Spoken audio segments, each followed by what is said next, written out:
bitching, arrogant, throwing fits, ripping shit, tearing it, imperative. Then I'm killing this mic no matter where I live. These derelict rappers acting the fool, this embarrassing is flagrant. That's the nature of this entertainment, and we can't even change it. Guilty before arraignment, now the system tainted. But when we speak, they all laugh at us. And y'all wonder why I'm lacking trust. Trying to fight a giant with attorneys that can back them up. That's church versus science, both sides start acting up. I'm late on my assignment, hopping up a mile high, climbing, obviously never silent. New alignment, I'm defiant, can I describe it? Used to describe it as a young graffiti artist. Before the beard, I always got carded. At every bar, even though my bar's been the hardest. The scars on my face, and I ain't always been the smartest. But I'll show you where my heart is. I said I'll show you where my heart is.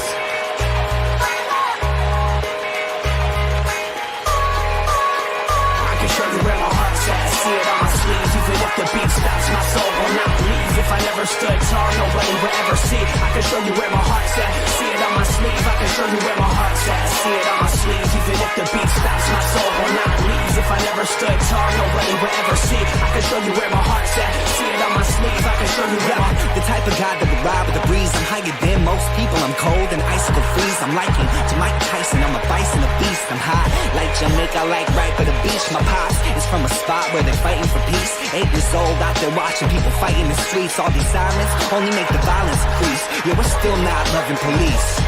It's that bright young American, nice, dumb, arrogant. Tight on a mic, but he might need a therapist. Heart full of kerosene, head full of fairy tales. Said that you're my homie, you don't know me, but I know you very well. Roll back on some West Coast shit. This whole track is wetter than your dress code kiss. About to hit the track, running on some retro fit. I guess I'll lit, I guess I'll bitch, now let's go.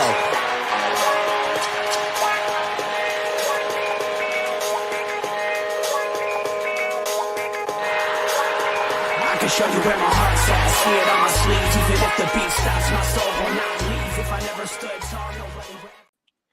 Ladies and gentlemen, it's a Tuesday, which means it's a little sports nonsense and whiskey time. Hanging with my boy, Pinky. Cheers, my guy.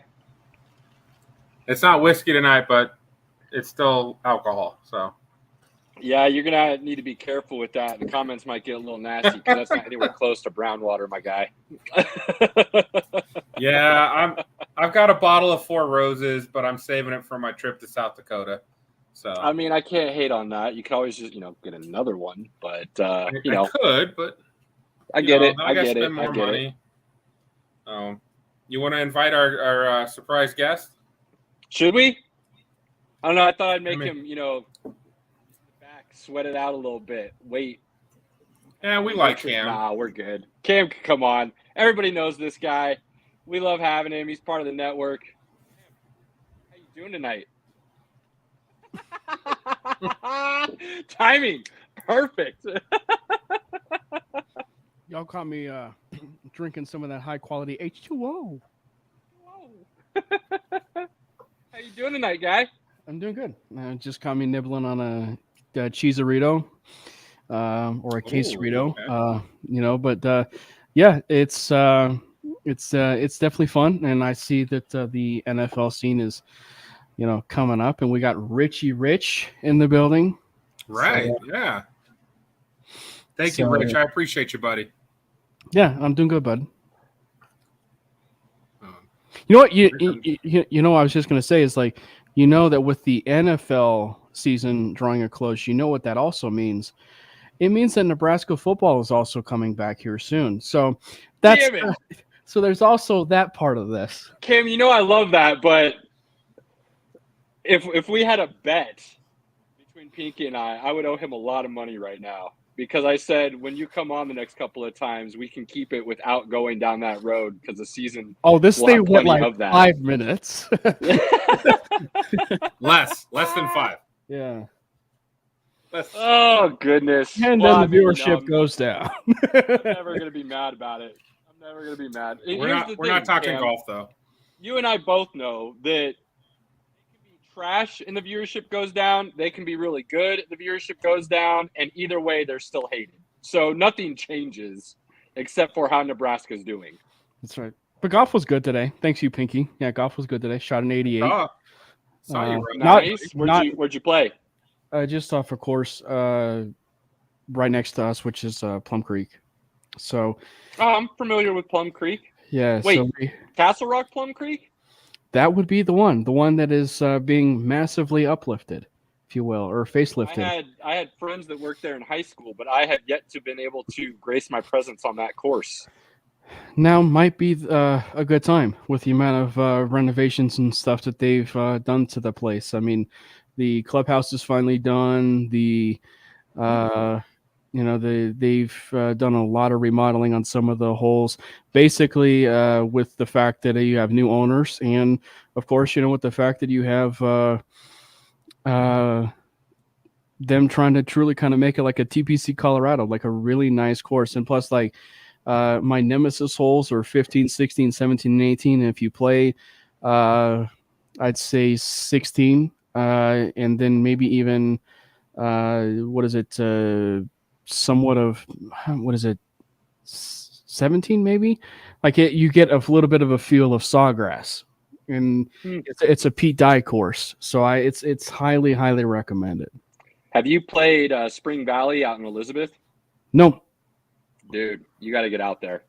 Highly recommend. That's one of my favorite courses in the area right now. That course is a lot of fun. Yeah, the only course that I played that it's like far out, I should say, is we were pretty fortunate to play Ballyneal. Okay, nice, very nice. We'll have to get you down here and come play with us down here and get a little links-ish golf course down here. Mini golf? I don't do mini golf. No. Definitely not a mini golf. That's for Pinky. Definitely not a mini golf. No, this is a course probably as close as you're going to get to a links golf in Colorado. It's King's Deer. I played it down here. Oh yeah, okay. Yeah, you're familiar then. Yeah, so I play. I actually hated King's Deer when we played it, and that's probably because we probably lost every single one of our golf balls. But that's besides the point. It's a great course. Yeah, it sounds like you did play it then.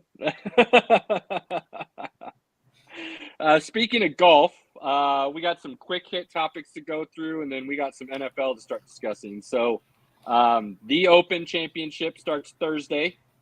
Looking forward to the links golf and watching.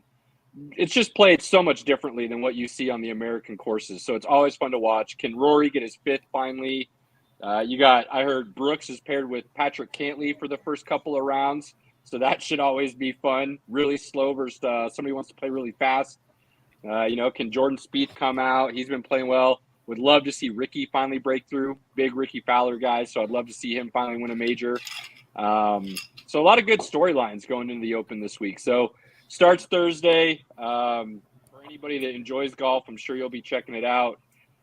Nice thing about the Open Championship is it's done. Your viewership is done real early in the day. So you can still go out and enjoy your Saturday and Sunday because you're done watching by 11 probably, with it being over in Great Britain, over in England. So this is at Scotland actually, but you get the gist. Same thing. Yeah, close Not enough. really though. Yeah. I mean, they all want some tea, right? And we dumped it in the harbor. So for us, it's all the same. Right. And if you're a betting man, I think a safe bet is Scotty Scheffler being placed in the top 10, because that apparently, is a pretty safe bet lately. The way that he's, been on that tear, not necessarily winning tournaments, lately, but when you are consistently in the top 10, you are going to win tournaments. And so agreed. Can John Rahm turn it around? He hasn't been playing too well as of late, last couple of tournaments. And he started off on fire, obviously won the Masters this year. So definitely a lot of storylines going into the Open. Last major of the year. So I know I'll be watching. Pinky will be front and center. He's just chomping at the bit for that to get kicked off. Yeah, he's definitely not. He's gonna grab some nice chips and salsa. He's gonna sit in front of sit on his couch, and he's not gonna move. He's gonna sit there for all four days. Like he's gonna sit from that Thursday all the way to Sunday, not move. There'll be a dent in that couch. Like he will not move. And we're gonna document it all. It's gonna be a Netflix series called Pinky. Solid. So golf. That's the amount of golf we're getting into this evening. Pinky, what do you got next? Well, I know you like to talk about tennis. I was going to talk about that a little bit. I was actually this final round, the championship round with Djokovic and Alcaraz was one of the best finals I've seen in quite a while. Actually, they had a second set match point. It was 6-6. Obviously, you got to win by 2. So when it gets to 6, it's just going to be 7-6. You play that match point to first one to 7 points. It was epic. The whole match was pretty epic, actually. Like I said, it's one of the best finals I've seen in a long time. It's really a changing of the guard. It's the beginning of the changing of the guard. Federer's done. Nadal, the likelihood of us seeing him at top form ever again is slim to none with his knee and back issues. Djokovic was kind of the last one standing. He is arguably the greatest of all time. He's got 23 majors. That's one more than Nadal. Looked like he was going to get 24 at Wimbledon, and Alcaraz broke through. Kid's 20 years old, number one player in the world. Won his first major at Wimbledon. He could be a name that is a lot of fun to watch for many years to come, because you do not see at this point in time somebody else playing at his level that's going to give him that competition like you saw with Federer, Nadal, and Djokovic, kind of right in line with each other, and then competing a little bit in everybody's prime all at the same time, and then kind of went from Federer to Nadal to Djokovic, all kind of seamlessly. Alcaraz doesn't have anybody like that right now. There's nobody in the ranks that's going to really truly challenge him.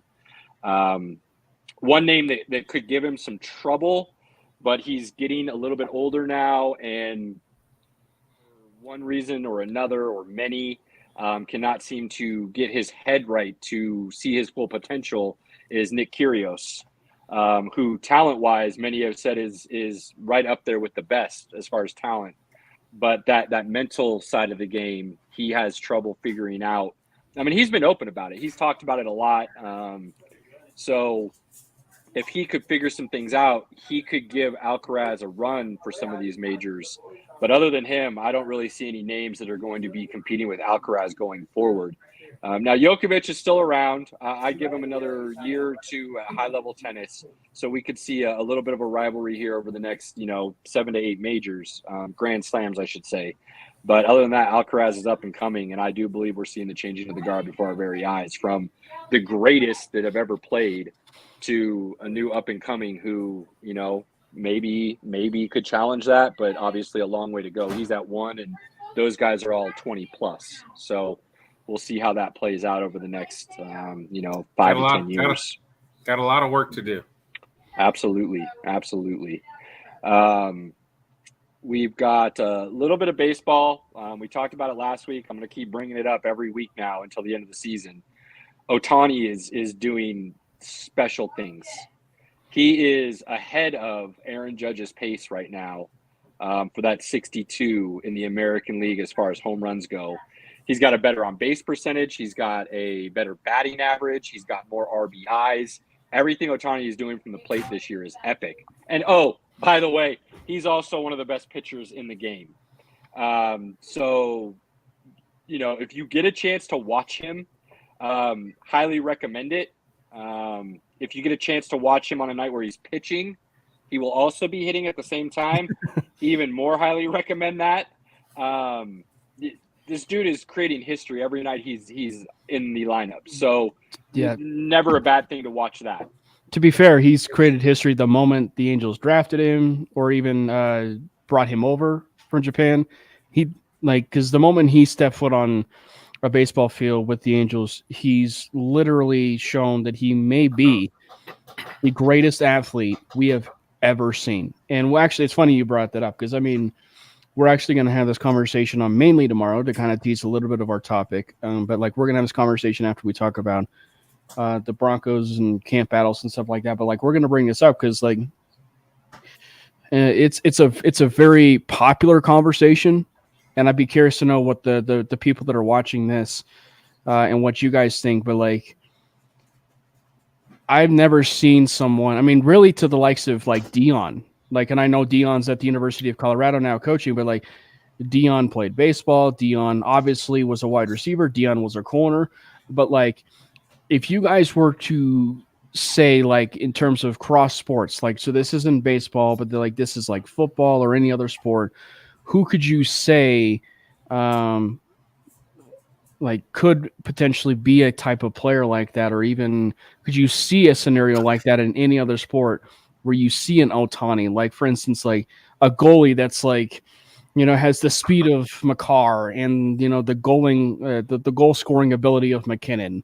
You know, it's just like, but also has like the craziness to actually score, you know, a hat trick on a night, like, you know, or even save, you know, 40 to 50 shots. Like, it's just like, so like, what is a sport that you guys feel like, you know, where you could see that kind of Otani? So I will always bring up 4 names when we're talking about insane athleticism. A couple of them didn't necessarily play two-way like you're talking about right now, like Otani pitching and hitting, Dion playing offense, defense kind of thing. But just insane athleticism. There's always 4 names that come to my mind, and there's a 5th that you could probably throw in there. I always start with Jim Thorpe. And for those that are not familiar with that name, go do some research because he is all of these guys before they existed. Jim Thorpe was beyond athleticism. Just incredible what he did way back when. We're talking early 1900s with Jim Thorpe. Right. I will always bring up Jim Brown with his lacrosse and his football. I believe he could have played middle linebacker if he truly wanted to. He just didn't. So that's somebody that always comes up. You mentioned Dion. I think always when Dion's name gets brought up, I personally believe you always have to talk about Bo Jackson. Had he not had that hip injury, or had he been in today's age, everybody said Tua had basically the exact same injury. Look what Tua is doing now.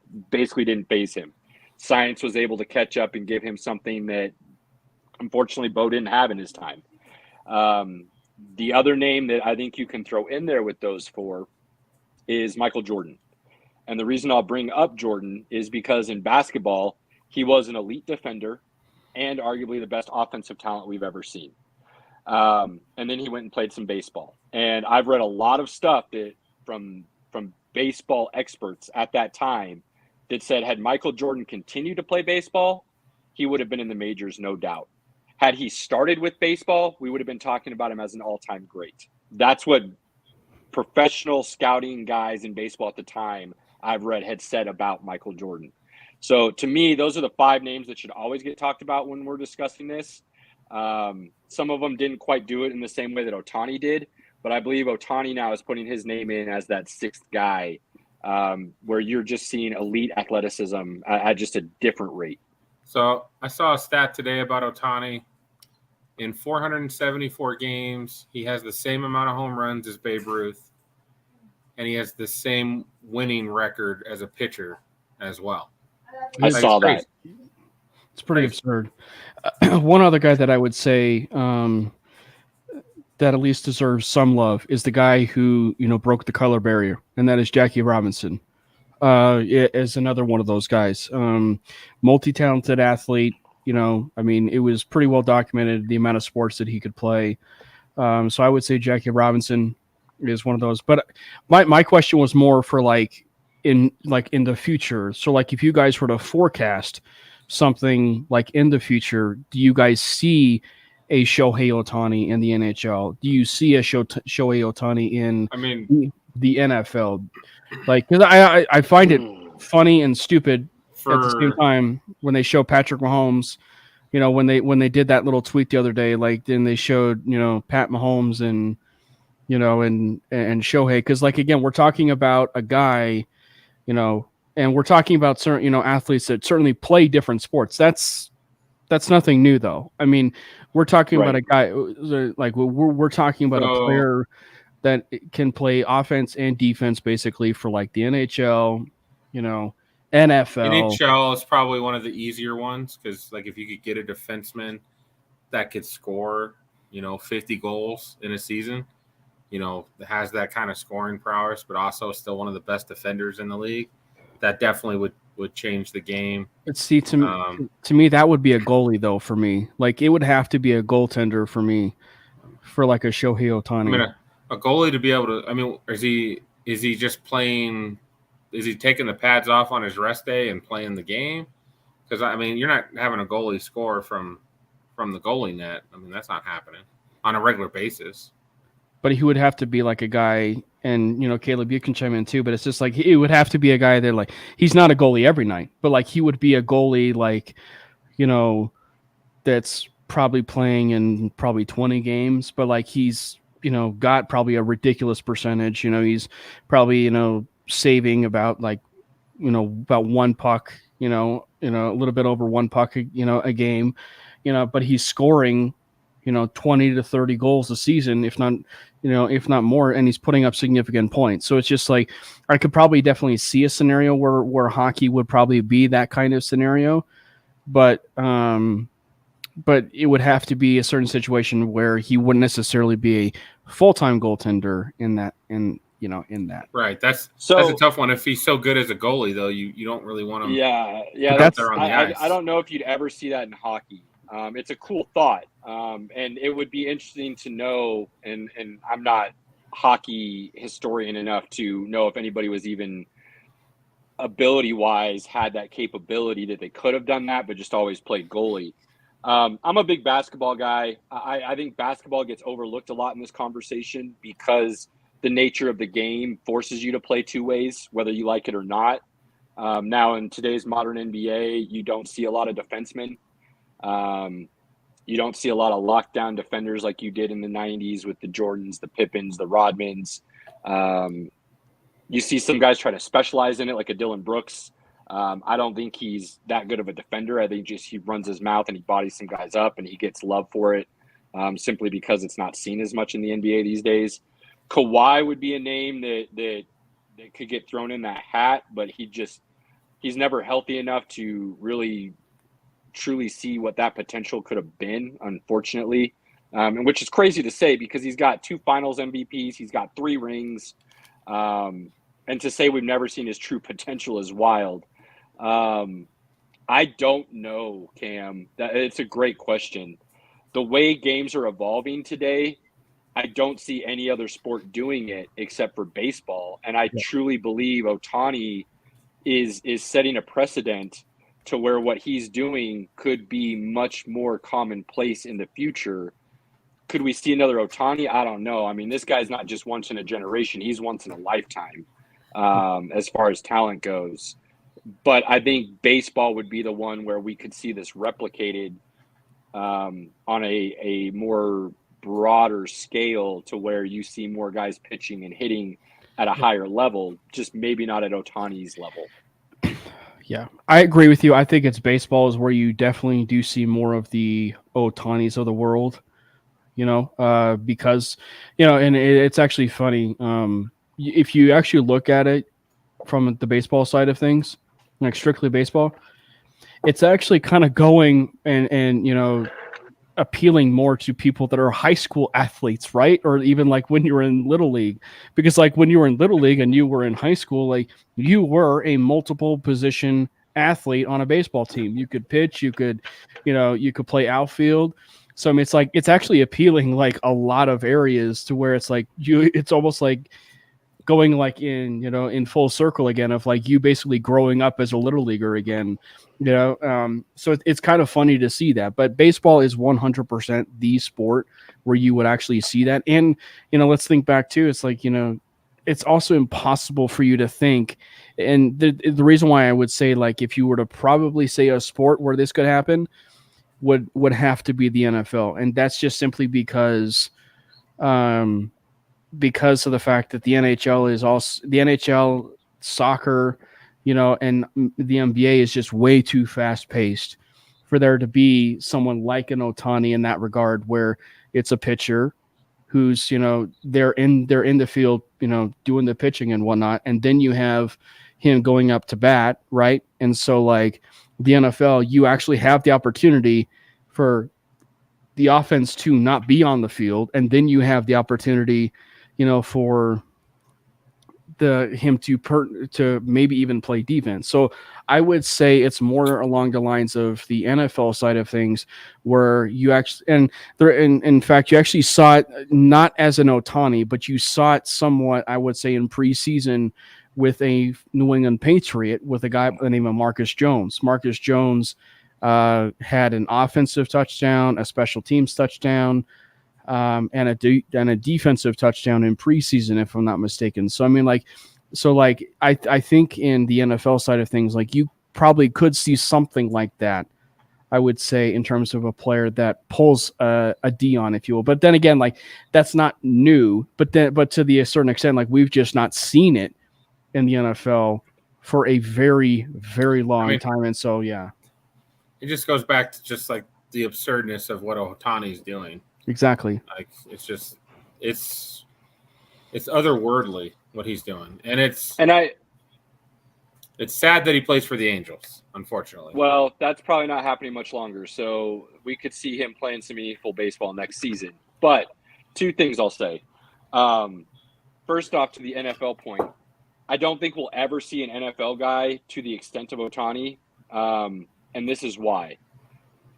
The game is becoming so specialized with what a guy does and the physicality in which you have to play both sides of the ball. I don't think would ever allow a guy to play enough snaps on both sides to have that true impact.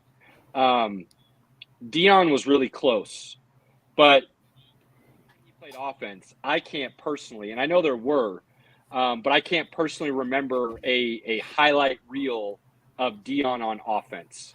And we all know he scored some touchdowns and things of that nature, but nothing to the extent where you're like, oh, dude, do you remember watching Dion's offensive highlights and his defense? Like, that didn't happen. All Dion's highlights are defense or special teams.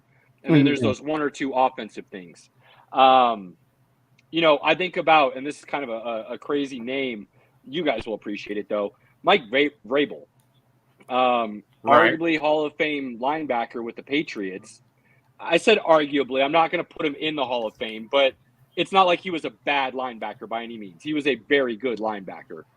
But he's got, 9 career receptions, and all 9 are touchdowns. Right. So very specialized within the 5-yard line to the end zone, and was able to do that. I just don't see it happening in the NFL to the extent that Ohtani's doing it. And like Pinky said, that just goes to show you the absurdity of what Ohtani's doing. Sure.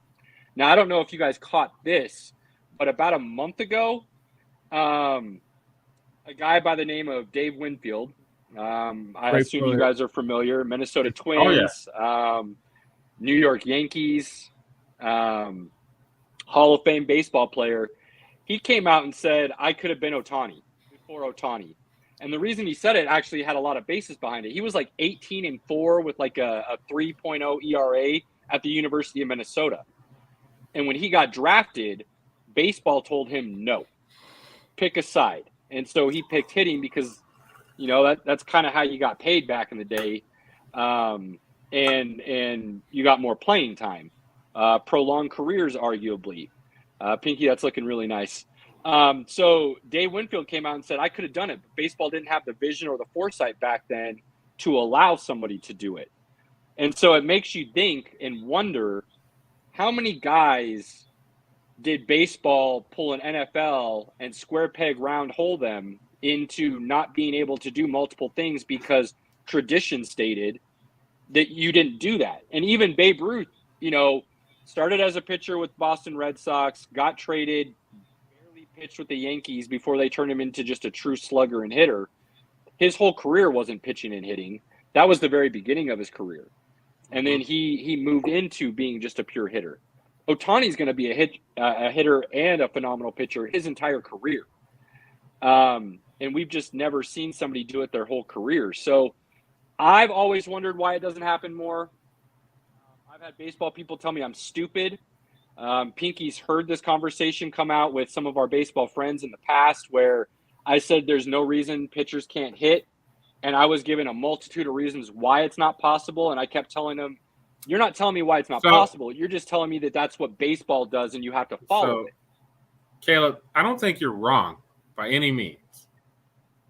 but it's like after high school, most of those guys don't pitch and hit, so they lose some of that skill hitting. So, well, and not only that, but the most impressive thing with Ohtani and playing baseball and obviously being a pitcher, like one of the things they tell you is also not stress your arm. And so like when you are seeing the kinds of things that Ohtani's doing, that's why it's so impressive, the type of regimen, the type of training that he has to go through in order to be qualified for a Cy Young, if you will, for the American League, and also being qualified for an AL MVP. Like, it's absurd that we are actually having a conversation of a player who is literally that kind of quality, and that is Shohei Ohtani. And so it's just one more time again, like, when you have these conversations, it just further proves how incredible the talent is of Ohtani. And so, yeah, it's a fun conversation, and I'm glad I kind of asked your guys' opinion, about it. But yeah, so we'll see, what becomes of it. But it's a fun conversation. But absolutely, it should always lead to, when you have that conversation, it should always end with, this is why we appreciate a guy like Showtime Ohtani. Yeah, cheers, Mr. Ohtani. And like I said, we don't talk a lot of baseball until postseason rolls around, and then we'll kind of talk about it a little bit more. But from now until the season ends, I will be talking about Ohtani, because the pace he's at is absolutely absurd. He's got 35 home runs right now, and we've got a solid 2.5 months left of the season. He's batting above 300. His ERA is hovering around 3. He's 12-4, 11-4, somewhere in there, win-loss on a not great team, which is even more impressive that he's getting up wins and keeping a low ERA in the American League. If it was the National League and you're at 3, not quite as impressive, because you've got the DH. Now the DH is universal now, so pinch hitting doesn't really matter. So American League and National League are a lot more even in that regard. But just absurd. Which, by the way, not to circle back again, and I'm done after this, but like, one of the reasons why I think baseball will have another version of a player who is a pitcher and a hitter is schematically the reason of you now have a universal DH. Like, I actually mean that. Like, so the fact that you have a DH now universally between the American League and the National League allows you to find a guy in the National League, or even in the American League. So Rockies, if that's your next move, literally go find a guy that can pitch in Coors Field and hit Cam, no, Cam, I thought you knew this. We can talk Nebraska because, I'm good with that. But we universally agree on this show that the Rockies do not get mentioned. I'm just saying, logistically, it would be amazing. A guy that could pitch in Coors Field, and literally hit like 80 bombs at Coors Field. Cam, and baseball people hate me for this, but I hate the DH. I absolutely hate the DH. I think pinch hitting should be your only option. And if your pitcher can't hit, then you take him out and you are forced to go with a new pitcher while you let a batter hit. I absolutely hate the DH in baseball. There's a lot of things I don't like in baseball, and baseball people hate me for it. But I digress, and we'll save that for another conversation. Pinky, you got some other quick hitters? I've got one more quick hitter because we've actually gone pretty long already. Again, go Nuggets. Yeah. I also got my championship towel. Nice. Towel here. So please tell me that's not a bear towel. It's their championship rally towel. Okay. So want to make sure it's not a bath towel. No. I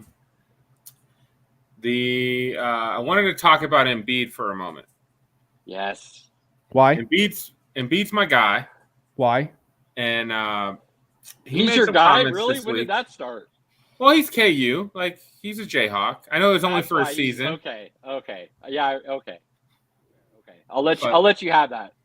Okay, well, first off, can we just point out, Pinky said Joel Embiid is my guy. And that guy is literally wearing a Nikola Jokic jersey right now. So already, whatever he's about to say, take with a grain of salt. Whatever Pinky's a conundrum, all right. Pinky's a conundrum. He's a matrix. You allow Pinky to roll with how Pinky wants to roll. I've learned that over the years. Hey, I've got my Jayhawk tattoo. I got my Nuggets tattoo. I am good. Embiid spent a year as a Jayhawk. I like that. He's crybaby. He's been a fantastic player in the NBA, but he's had his moments. I did not like him. One, crying about not being an MVP. Mm-hmm. I definitely didn't like him going out in the playoffs, scoring 15 points, and then throwing his team under the bus. Okay. Not taking accountability. He did, and then he ended it with, but it wasn't really me, it was them. It wasn't even Harden, it was them. Right. Look, I could have played better, and I know I'm worth more, and I could have done all these things. None of that was really my fault because you guys suck. Yeah. and then his comment the other day was literally, I want to win a championship, whether it's in Philly or Ray. Actually, I do have a Mahomes jersey, Ray. Please tell me it's in the trash. Please tell me it's in the trash. That's good. I have a Mahomes jersey. I have a Josh Allen. I have a Joe Burrow. I'm going to go to all the stadiums and root for the home team. From everybody in the league to represent every team in the league. Pinky loves football. Pinky is a true through and through football guy. So, and that's not fantasy talk. That's just Pinky's love of the game and his appreciation. So, for anybody that's not aware, but it is funny that Ray brought that up as we're discussing this. Ray's keeping receipts. Ray's seen the video. He's keeping receipts. But Embiid talking about winning a championship with the Sixers or anybody else. Wow. Like, really? Like, wow. Why it's surprising to anyone. Did you see what Morey came out and said today? Oh, I think I did. We had a conversation. Everything's good. Embiid wants to be here and win a championship. Now, take that with a grain of salt because this is the same dude who put all his chips on James Harden and then burned that bridge to the ground as if it had never even existed because he didn't pay him like they had a wink-wink handshake deal according to James Harden for this offseason. And not to mention Ben Simmons. I personally, side note there, I would have kept Ben Simmons and never traded for James Harden. And I would have told Embiid and Doc Rivers to be adults, apologize, suck it up because this guy has crazy talent and potential that we need to unlock. And instead, they broke him to the point where he'll probably never be talented again and ruin that potential. But that's what should have happened, and it will not any longer. So, I actually heard he did Simmons had a shoot around the other day, and he still can't make a three. Here's what's crazy. I just watched an interview actually with JJ Redick to go down this Ben Simmons rabbit hole. And JJ Redick said he's worked out with him a number of times and has told Ben Simmons flat out to his face, dude, you're a righty. Quit trying to shoot lefty. You do everything right-handed, literally everything. He listed them off. He goes, he eats, he writes. When he goes to dunk, he jumps off his left foot naturally. That's all right-handed stuff. So why you're trying to all of a sudden shoot left-handed is ridiculous. And JJ said he's not listening to me, which is par for the course from what I can tell with Ben Simmons. He has this need, this complex. The people in his corner backing him are telling him a bunch of bullshit. I don't know what it is, but the potential that kid has and is being wasted is mind-blowing to me. And to take it a step further, I fully believe this, and I know I'm not anywhere close to pro-level basketball, but there is 5% of the league that I could teach how to shoot a proper jump shot, and they would be way more effective than what they are now. And the fact that they're in the NBA and can't shoot at least 80% from the free throw line is disgusting to me, period. And I put a post on our Facebook page, and I got a lot of pushback from it. And it was very clear to me that these are people that have never played the game and have never researched what I was talking about.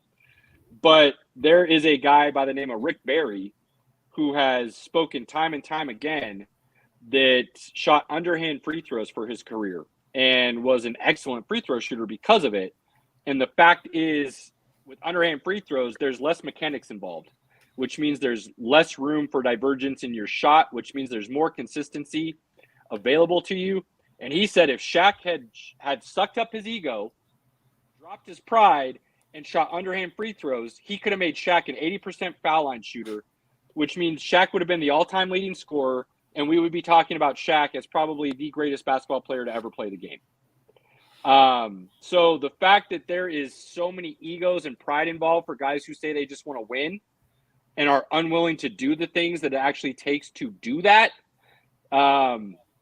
infuriates me, plain and simple. Yeah. What is it? Granny style free throws win every time. Just win, baby. Win. If I couldn't shoot 80% from the line, which I was the free throw line from, middle school all the way up to the pros, it's 15 feet out, it's 10 feet up, it's all the same. I was an 80+% free throw shooter. Now I know that changes a little bit when you get into giant arenas and there's nothing behind the backboard but once you can shoot from that distance and you can be consistent about it, you can always be consistent about it. So for guys to be at that level and not be able to shoot at that rate blows my mind, to be perfectly honest with you. Just ask Ollie from Hoosiers. Dude sucked, hitting layups. But I mean, you ask him to hit a granny style free throw when it matters, when the team and he buries both of them. Dude, Ollie is a legend from the movie Hoosiers. Just saying.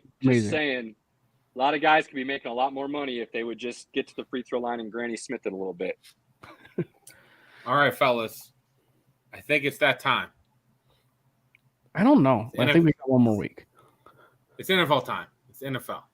Well, Cam, you're going to be here with me next week, I do hope, when Pinky isn't here, and we'll get even deeper in on this. But I told Pinky he's going to be gone next week. He's got a concert he's going to. The last couple of weeks, I've been way off right field from where Pinky wants to be discussing sports. I told him we're getting back to the basics for him tonight. So, hold on. What is the over-under on a Cam Caleb show on how quickly Nebraska is talked about in the show? What's the over-under? What was it, 421 on this one? Yeah. I guarantee you on the intro, Caleb will probably say, "Go Big Red." And I will say, "Go Big Red." So with that, I will say probably, not counting our intro, I will say probably about a minute and a half. Throw some bones. Yeah, little Husker power back and forth. You know what we should do? We can go real quick. You know what we should do? We should you and me, Caleb, should actually wear Husker attire that day. I like that. Next week, Cam, we'll both. I'm in. Done. Call it good right now. Yeah. That's where we're headed next week. Yeah. Because then we don't even have to say anything. It's literally on our attire. Perfect. Done. Cam, I'm holding you to it next week, my guy. All right. I got my hat. I'll wear the Roman Go for 2 shirt, and we'll run with it. See what you usually start guys. You brought it up, my guy. We were doing good until you decided to mention it.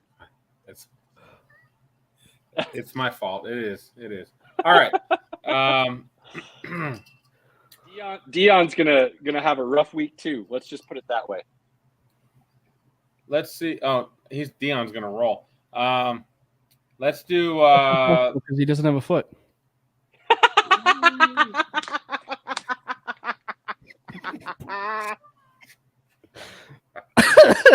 Dion's gonna be on a rascal. Hold on. They saved the foot. They did save the foot. They didn't have to take it. Dude, I'm worried for him. I love Dion. I actually think he's going to do really well in Boulder, but I'm worried about him. I do wonder about that leg. 3 years. I've told everybody, 3 years he'll have that program turn around and he's leaving. So Boulder better be excited for 3 years, because after that you're heading back to the woodshed. Well, but but I meant from the leg perspective, as a health side of things. I'm worried about that leg, especially with the blood clots and everything. Right. Yeah. He needs to go talk to Tommy Frazier and see what he did to get that under control, because Tommy managed to save a leg, and they said he probably wouldn't be able to. So, all joking aside, I'm not trying to go Nebraska, Colorado. No, it's Frazier, I still believe, is the best quarterback in college history, and that's not me being biased. That's me just pure talent. But we didn't get to see all of it because of those blood clots that took a solid year and a half out of his career. Yeah. He's speaking the facts. We can all laugh about this Husker football talk. It's actually up there. Honestly, like Alfred Williams, I know you love and respect. Alfred Williams said Tommy Frazier was the best player he ever played against in college. I think he said on the drive. Yep. Yep. So that is not me being biased. That is me getting to celebrate some other things. You know, Nebraska's got some Heisman winners and best teams in the history of the game kind of thing. But Tommy Frazier is a giant what if in sports history, because had he not been injured, man, what we could have seen. But then again, side note, sorry, Pinky, rolling down a rabbit hole a little bit. As a Nebraska fan, and Cam can appreciate this, had Tommy not been injured, we wouldn't have gotten the greatest pure Husker in the history of the program, in my opinion, which is Brick Bellinger. Yeah, I mean, you guys can read up on his story, but he's this fantastic story, which, by the way, he's also could have been a Bronco. Like, if you actually go look at some of the reports, like the Broncos were like the team that was heavily interested in him. Pinky, are you familiar with Brick Bellinger at all? Brooke Behringer. No, not at all. Oh my God, why did I say Bellinger? That is so bad. You know, I feel like an awful Husker fan now. Oh, that's terrible. You know what? I'm taking away your Husker fan card. Statue outside. Yeah, you should. Congratulations, Caleb. You've been canceled. Look, somebody please just allow me a little grace, because I'm zombie walking for the last month. I'm running on like 3 hours of sleep a day. So show me a little grace. I apologize. God, my brother would just cut my balls off if he had heard that. Thank God he's not listening. Behringer. I apologize. Oh, I feel so terrible right now. You know, it's funny though, not to go down again another Husker rabbit hole, but you mentioned about players that could have been successful. We'd also would be remiss if we didn't bring up maybe the other greatest Husker of all time, and I'd be actually probably killed and shot on sight by my dad if I didn't at least say his name, and that'd be Johnny Rodgers. Because Johnny Rodgers was so good in college. He went to the NFL. I think he got injured. Yep. And then just the rest was history. And I think if I remember right, it Heisman winner. May have been. We're not just talking about some talent. He's a Heisman winner. Like may have gone to, I want to say it was the Chargers, and someone with the Chargers, someone really famous with the Chargers or something. I can't remember. Just from what my dad told me, he said like Rodgers was like one of the best running backs that he had seen like in person in practice. So Lawrence Phillips is another one, obviously. I mean, you know, going up and down Husker history. Anyway, Pinky, lead us off with NFL talk. Sorry. Oh, man. All right. Miami sucks.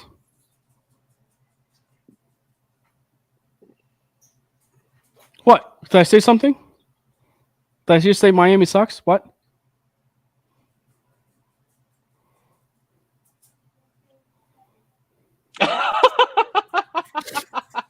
So the Jets were voluntold they are doing Hard Knocks this week. And the story, again, they did not want to do it at all.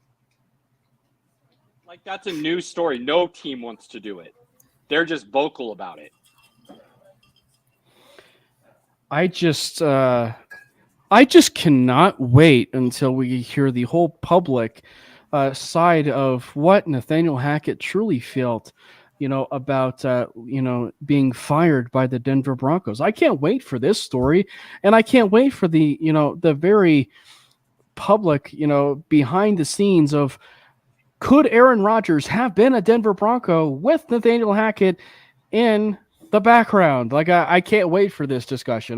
None of that should have been. None of that is happening. Yes, and it wanted would. Russell Yes. Wilson instead of Aaron Rodgers. I mean, Maybe not that conversation, but they will ask about his. They asked it about Vance Joseph. I mean, go back to the Hard Knocks that was during the season in Arizona. Like they actually talked about it. And granted, they played the Broncos like that week, so obviously that was content for that week. But like, I guarantee you that will be talked about, especially when they do the whole introductions. They will. I guarantee you, it will be talked about. I think you're wrong, Pinky. Somebody's going to ask, will it make the cut? Will it be on the tape that they show? I don't know, but somebody will ask. And here's the other thing: did you hear what Nathaniel Hackett has been rumored to have been talked about when it comes to Aaron Rodgers? He's leaving a lot of the play calling up to Aaron Rodgers at the line of scrimmage. So basically, you've got an offensive coordinator who isn't really going to be an offensive coordinator. And let's keep in mind, this is the New York freaking media. Like, right. So the New York media will ask about, so they're going to, and this is also HBO. It's going to happen. They're going to do everything they can to get the side of the story to make it a story, if you will. So two things. One, I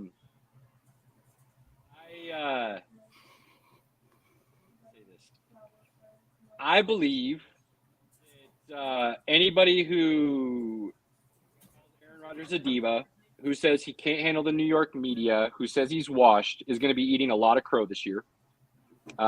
Personally, I think he's far from that. I think he's going to thrive in that New York media. I think he's going to have a MVP caliber year. And I think the diva thing, and this could be a topic maybe, Cam, that we talk about next week, or Pinky, if you want to dive into it now. This idea that fans are so steadfast in the team, which means they're with the owner over the players, just blows my mind. I think you can be loyal to the team, but I think you should be more loyal to the players than you are the owners. And people saying that good riddance to Aaron Rodgers out of Green Bay, and he wanted out and they should have let him go, and we're so happy he's gone and we don't have to deal with it anymore. Like, shut up. To me, that is the dumbest take you can possibly have, because in no shape, way, or form was Green Bay loyal to that man. And I am 100% pro Aaron Rodgers or any player that gets thrown to the side like that. I get it's a business, but when a player's in his prime and he's given you his all, and you haven't done the same for him, it blows my mind that anybody would still be the pro team, pro owner side. I'm kind of pro team, in a sense. So I will say that. Now, does that mean that like frustration and stuff like that will always creep in and you're going to be frustrated? Absolutely. But like, I still think there's a side, like, here I go again, talking about the Rockies, but it's just like I think that, like, for instance, like guys like Nolan Arenado, Trevor Story, Carlos Gonzalez, Troy Tulowitzki, like, you can appreciate what Matt they Holliday, gave. I saw your post. Yeah, you can appreciate what they gave to the organization. You can, but at the same time, you can also be a little bit frustrated, with the fact that it never worked out, if you will, or that they never got over the hump. So, I mean, like, there's that side of it for me. It's just like, you can definitely feel the appreciation of what they gave that franchise and wish them nothing but the best in the future with their next franchise. I don't think it's right. I also don't think it's right to bring down a player who brought so much, success and fame to your organization and bring him down. I actually it's the same argument for Russell Wilson as well. Like, there should not be as much hate there as there is for Russell Wilson and with his time in Seattle. Because, like, that's where I'm with you, Caleb, because it's like you should be appreciating with what he did in Seattle and what he brought you out of and truly making Seattle football truly relevant again. And, like, Green Bay, it's like he literally made you a successful franchise and continuing with what Brett Favre built and built it even more. So, I mean, like, you shouldn't be bringing someone like that down. And so you should be appreciating with what it is. And actually, I would imagine there's probably a fair amount of Green Bay fans that do appreciate Aaron Rodgers, right? But at the same time are also really excited to see what Jordan Love can do, but also to say that like you are going to be getting a back-to-back situation of what was Tim Duncan and David Robinson, to use that comparison. That's highly unlikely. But can Jordan Love be like that serviceable guy that can make Green Bay fans happy and be that successful quarterback? That still will remain to be seen, and that's going to be all on Matt LaFleur. That's truly all going to be on Matt LaFleur. And the mark of him as a really good coach is going to be falling on the success of Jordan Love. So it's just like, but again, like I'm to your point though, truly, like to your point, it's just like you should be appreciating the greatness that happened from that player. And, because look at Nolan Arenado. Nolan Arenado got a lot of crap from a lot of Rockies fans also, with stuff that happened, with their organization and everything. And then he leaves and there's so much, hatred, toward that man when it's like the dude literally won every single Gold Glove, and had the ownerships not gotten their crap together, he would have, yes, and I actually say that he would have been the greatest Rocky of all time, surpassing Todd Helton. He would have, but the fact is the owners didn't do, squat to help him out, or even any other, representative of that lineup. So, there's times where it does fall on the ownership's responsibility in that sense. So I am with you 100% on that. My least favorite argument that just gets my blood boiling is when I hear people say, you get paid a bunch of money to play a game. Just shut up and go out there and play. Don't ask for trades. You signed a contract. Like, wait, you signed a contract at your job, you're getting paid, and then you left for a better option. There was grass greener and you went and took it. Why do these guys have to live up to something that's any different? You don't like how much they get paid? Stop watching. Stop buying the gear. Don't go to the games. Don't it's not turn on that the hard. TV. Because you are the reason they're getting paid that much. It's called supply and demand, ladies and gentlemen. Capitalism at its finest. They are getting paid their value, and arguably, most athletes are undervalued based on the revenue they generate for said league and said owners. So that argument is so weak to the point that I don't even respond to it, because as soon as somebody brings that up, I'm done. I'm done talking, because I just think you couldn't go any lower in a thought process than that. Yeah. Agree. All right. Moving on. Have either of you checked out Quarterback on Netflix? Not yet. I've been too busy playing golf on Tuesday. I mean, it's been out for almost a week. I wish that's why I wasn't watching. I'm just not watching because I don't have enough hours in the day to do anything right now. But my answer to that is yes, I will watch it. It's fun. It's fun. It took me a little bit, I'd say about a month, if not a few weeks, to watch Full Swing. But the moment I started watching haven't gotten to that either, dang it. But the moment I started watching Full Swing, I kind of had to binge every single episode as much as I could. So, I will. I mean, I will say though, and not to carry on somewhat of the conversation that we had on 5280 tonight, but it will be interesting if this is a quarterback series. If it's so much success from Omaha Productions, which is obviously Manning's studio, if it is such a success, it would be interesting if you get a little carryover to other positions, because that would help, with, some of the football side of things for people to understand what makes players tick and, certain behind the scenes, which we all know, we certainly love. Because the thing is, we talked about Hard Knocks earlier. It's funny. I actually do enjoy Hard Knocks. I don't enjoy players being on Hard Knocks, but I actually enjoy the Hard Knocks side of things, where you can see the behind the scenes and the way things operate, players, coaches, families. Yeah, I like Hard Knocks in season; those have been really good. And All or Nothing; those series are better than just Hard Knocks. I think Hard Knocks run its course. I wish it would go away personally. It's the same thing year in and year out. Find some guy who's not going to make the roster, but it's a great story.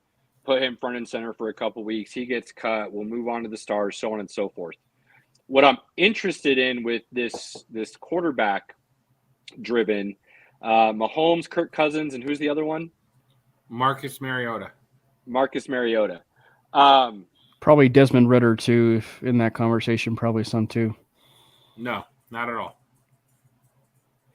What I'm interested to know is, does this show help change the narrative with Cousins? Because here's what I believe about Cousins. He and the Vikings, I know it's a long shot, so don't take this like I think I'm picking them this year or anything like that. But if they somehow won a championship, I do believe the narrative on Kirk Cousins instantly changes and he instantly becomes a Hall of Famer. Not necessarily first ballot, but I believe he instantly becomes a Hall of Famer. I believe Kirk Cousins is a really good quarterback. In Pinky's words, he would be in the Hall of really good, not the Hall of Fame. And I think the narrative around him of he can't win on Monday nights, he struggles in the playoffs, things of this nature. Primetime Cousins is a real thing. Look, I'm not going to say some of it's not true. Some of it is justified by the numbers he puts up. But at the same time, when you go back and look at where that narrative comes from and some of those games, schematically, they were out-coached. The teams they were playing on a lot of those games were just better teams. So, game and quarterbacks, yes, they get the blame and they get the fault. But when you go back and look at it again and see what happens, Kirk Cousins, in my mind, is a better quarterback than Eli Manning. But Eli Manning will get in the Hall of Fame. And I believe personally, I know this is a little ridiculous, but I believe personally he's a first ballot Hall of Famer because what he did in the playoffs, he's got 2 Super Bowls. And one of those Super Bowls is beating arguably the greatest team in NFL history. Both Super Bowls. Well, he beat Brady in both Super Bowls. One of them, though, was the greatest team, arguably, because they would have been 19-0. Yeah. So for those reasons, and anybody that has listened to me or follows us on Facebook knows, I put a lot more weight on what you do in the postseason than I do the regular season. I think Julian Edelman is a Hall of Famer because of what he did in the playoffs. Is Joe Flacco a Hall of Famer? No, and this is why. Joe Flacco had one really good playoff run. Every time he was in the playoffs, it was good. Julian Edelman, every time he was in the playoffs, went to a different level. Eli Manning, every time he got to the playoffs, different level of Eli Manning. Joe Flacco did that once. Now, I will say, if you look at Joe Flacco just from a postseason perspective, Joe Flacco's a Hall of Famer. A lot of it is because of that one playoff run. But his numbers in the playoffs are really good. It's ridiculous. But also look at career. Joe Flacco regular season keeps him out of the playoffs definitively. So I kind of ride the fence on that a little bit, and I'll take that criticism. But there is a fine line when you look at it. But I do put much more weight on what you do when the lights are the brightest than I do just simply what you did throughout your career in the regular season. That's fair. And I do think that we might see a little bit of a shift with Cousins, and I've not actually seen the series though, just to be sure, but I do know of people that have actually seen the series that were a bit sour on him and actually have started to warm up now, to Kirk Cousins. And it's awesome.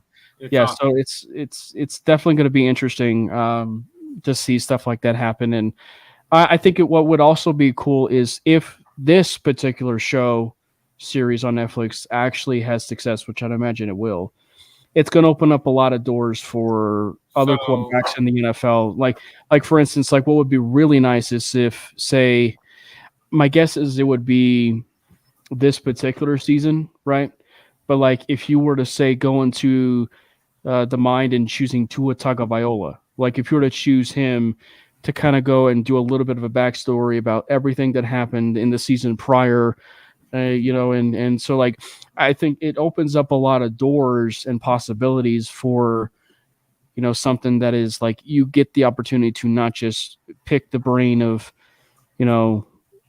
Cousins, Mahomes, and Marcus Mariota, but this idea of other quarterbacks that are in the NFL, people that may be out of a job, maybe. And I say this, but Russell Wilson would be one, right? Like get the idea of like picking through like Russell Wilson, or getting the idea of like maybe even going to Derek Carr, like the fact that this was Derek Carr's first season with the New Orleans Saints, but he's coming from the Raiders. So what would that perspective be? So it's just. So yeah, it would just be really a fun dynamic if they were. Season 2 just got greenlit today. Okay, so that's so they will have. Now it's Netflix, so it could be canceled tomorrow. But hopefully they go through with it. Omaha, baby, Omaha, it's going, it's happening. That brings a lot of weight. Where are you at with the? Since you're the only one that's watched it so far, Pinky, how are you feeling? It's fun, man. It's a good show. You get to see behind the scenes Mahomes. I didn't realize that dude cussed that much, bro. Like he is F this, F that all the time. Brady's the same behind closed doors kind of thing, So it does open up a perspective. I heard, and you have to tell me about this, Pinky. I have read on social media that Mrs. Mahomes is actually gaining a lot of followers and lessening her hate because of the show. I don't know about that. She's still kind of annoying. She already had a lot of followers regardless. I do enjoy like you see his brother, but his brother's not talking much. Like they did a good job of making sure that he was not a focal point of the show. They shouldn't even show him. They should just blur his ass out when he comes on. He's camera. Literally like you can see him. He just doesn't say a lot. Like it's they did a good job there. Nothing will change my opinion of Mahomes. The whole Kirk Cousins is good. He's really good. His house is dope. He's got a big backyard with a fire. The one he just finished with the golf course and the basketball and pool. Well, that's Mahomes. That one. Oh, that's you're talking about Cousins. My bad. Okay. Yeah. So they do a walkthrough of the home before it's done, and he's talking about everything, and it sounds dope. It looks great. Like an episode of Cribs. Yeah. I like Mahomes being more real. Like they definitely like focused on like there was a game with the Raiders, and Max Crosby was being a dick, and they focused on that, and it was awesome. Just like his reactions to Crosby and all that. It's fun. Marcus Mariota is definitely the lamest of the group, just because he's the older guy. He left the team. It's kind of a weird situation, but it's a good show. If you're a football person, you'll like that show. All right. I will jot it down in my notes and not watch it. Damn it, Cam. All right.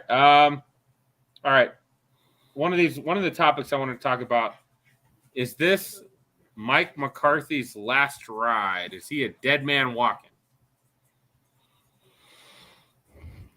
Is this like an on the spot question? Mm-hmm. No. My gut tells me no, because Jerry has proven he's too loyal. And what's funny is it's not really loyal; it's pride that gets in his way. And he picked a guy, so he has to follow it through until it's 6 feet under. So my gut says no. McCarthy will get a leash that's 1 trillion miles long, regardless of what happens this season. The only reason why, and I agree with you, Caleb, the only reason why I think that it pours cold water on that is this idea that they gave Dan Quinn that extension. And so because they gave Dan Quinn that extension, at least opens up that avenue that if they were to move on from McCarthy, Dan Quinn would very logically be the successor for McCarthy. So maybe to be a little bit of a contrarian, I will actually say yes. But, because the other thing too is like, this is a very pivotal season for the Cowboys. Like this is a big season for the Cowboys. It's a big season for them. It's a big season for Dak. It's a big season for nearly every single person that's in there. And because they are a very good team. Like, they are a good team. And with them being America's team, you just don't know. You just don't know what sort of media frenzy is going to, start after this. What players are going to be asking for trades, what players are going to be, wanting to, leave. Like, is CeeDee Lamb going to be, very frustrated with another, season with Dak Prescott, or, so I don't know. But it's hard for me to see that, but to be a contrarian, I will say yes. So I think he is a dead man walking, in my opinion.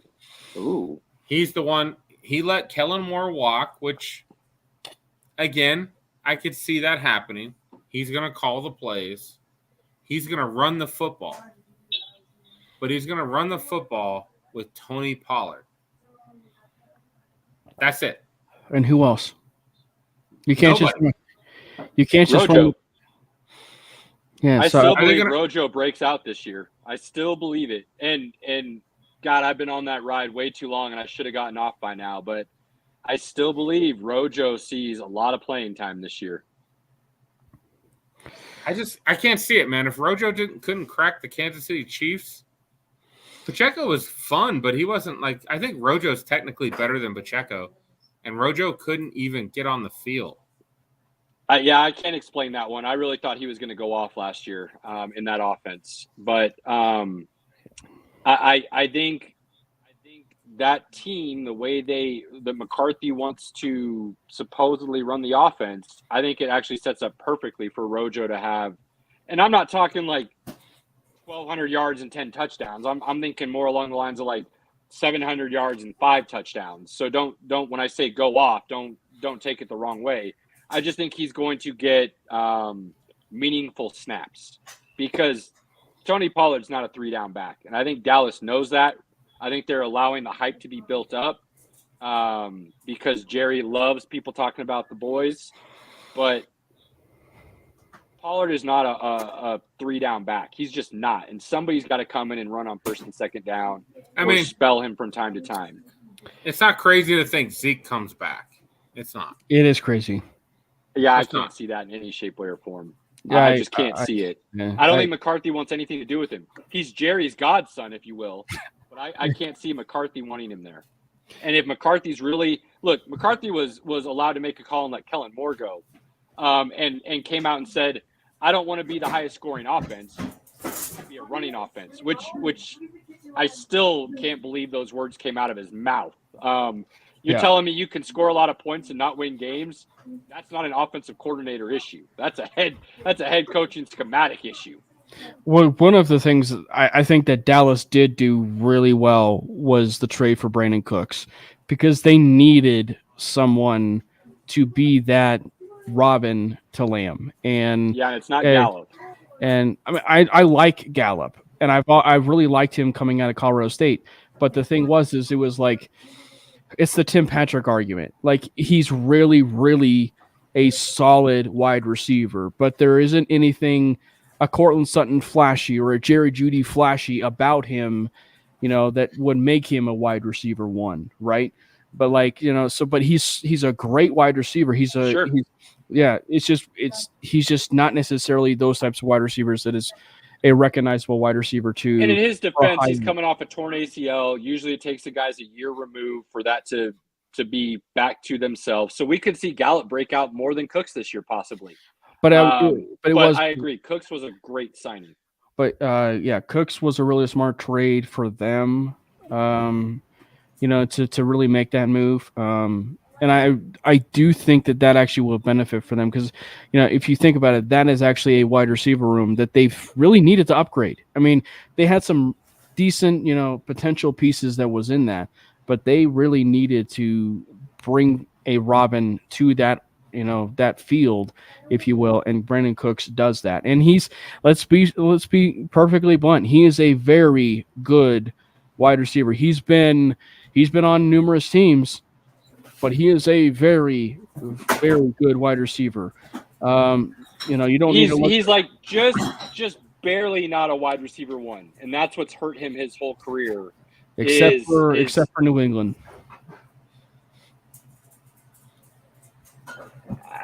Look, New England, in my personal opinion, Bill Belichick doesn't know what he has when it comes to true weapons. Randy Moss fell in his lap, and beyond Randy Moss, what true weapons has New England had other than Gronk?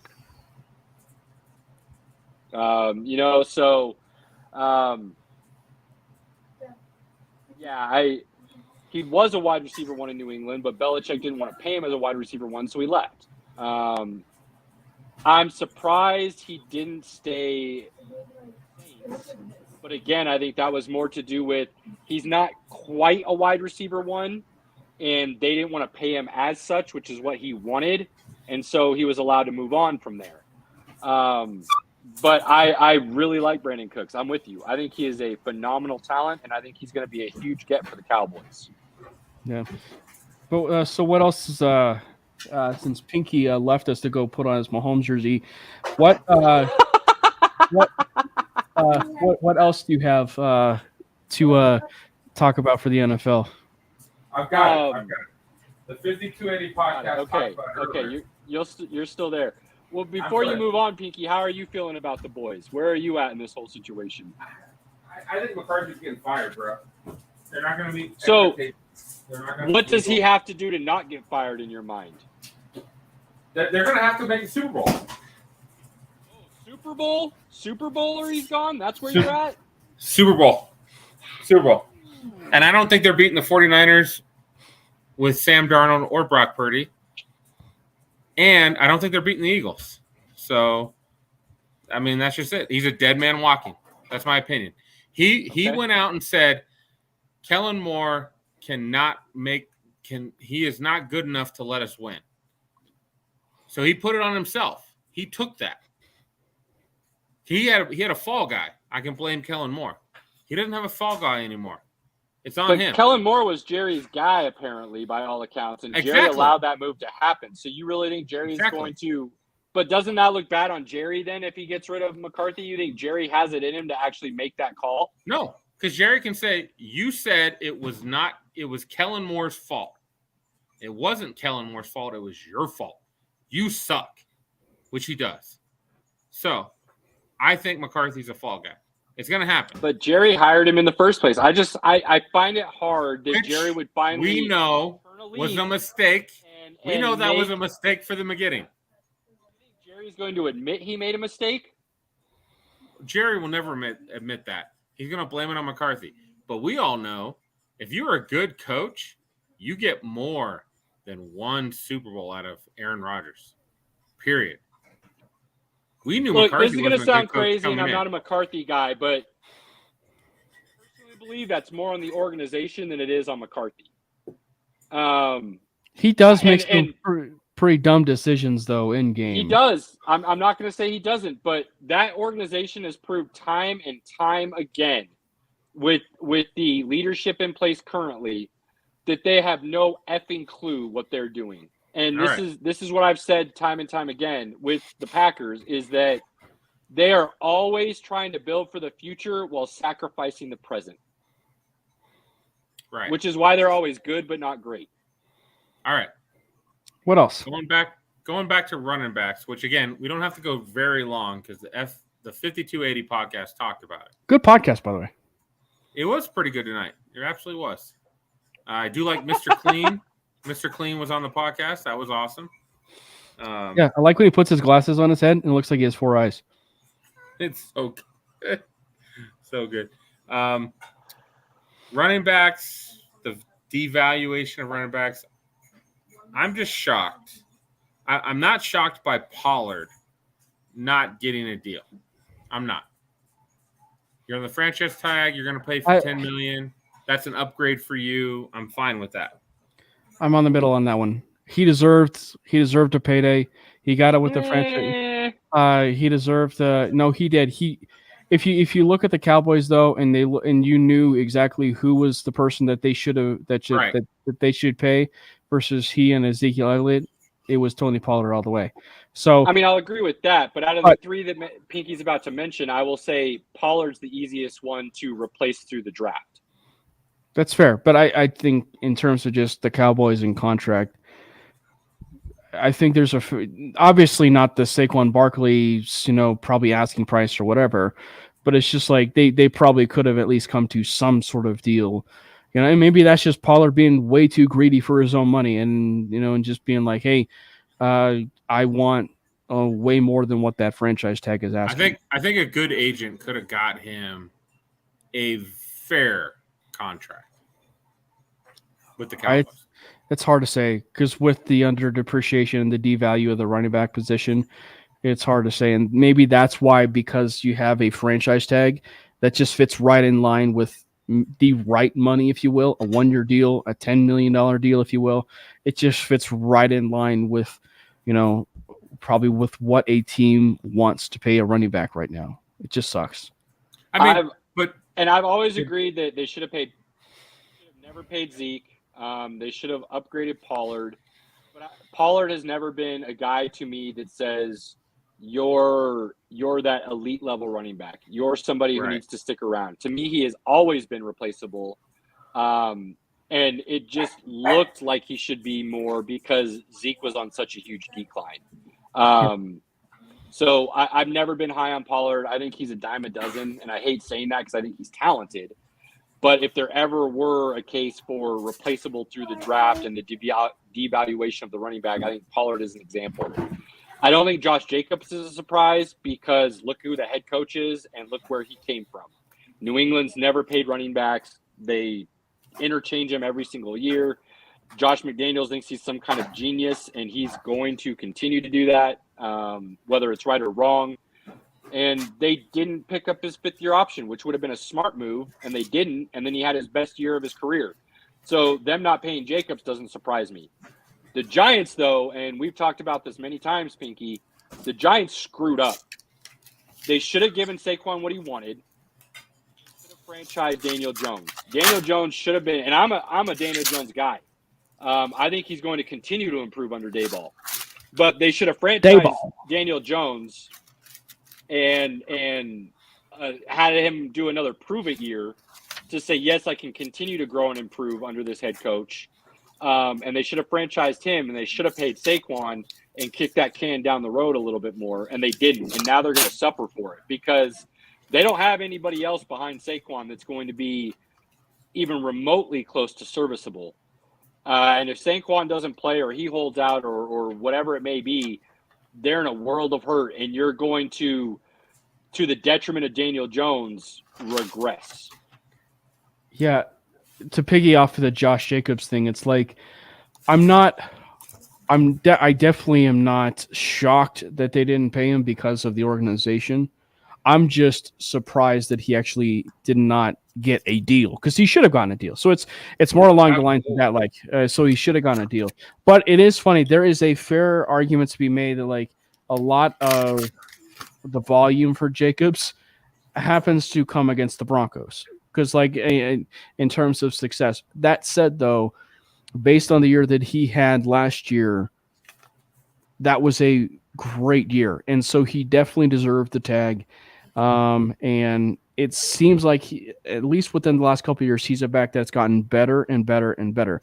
Well, the one thing with Barkley, though, is you're also talking about a player, and with the devaluing of the running back position of where it's so weird, you're talking about a player in Saquon Barkley who is also clearly shown to be a much more valuable asset in the passing game along with the running game.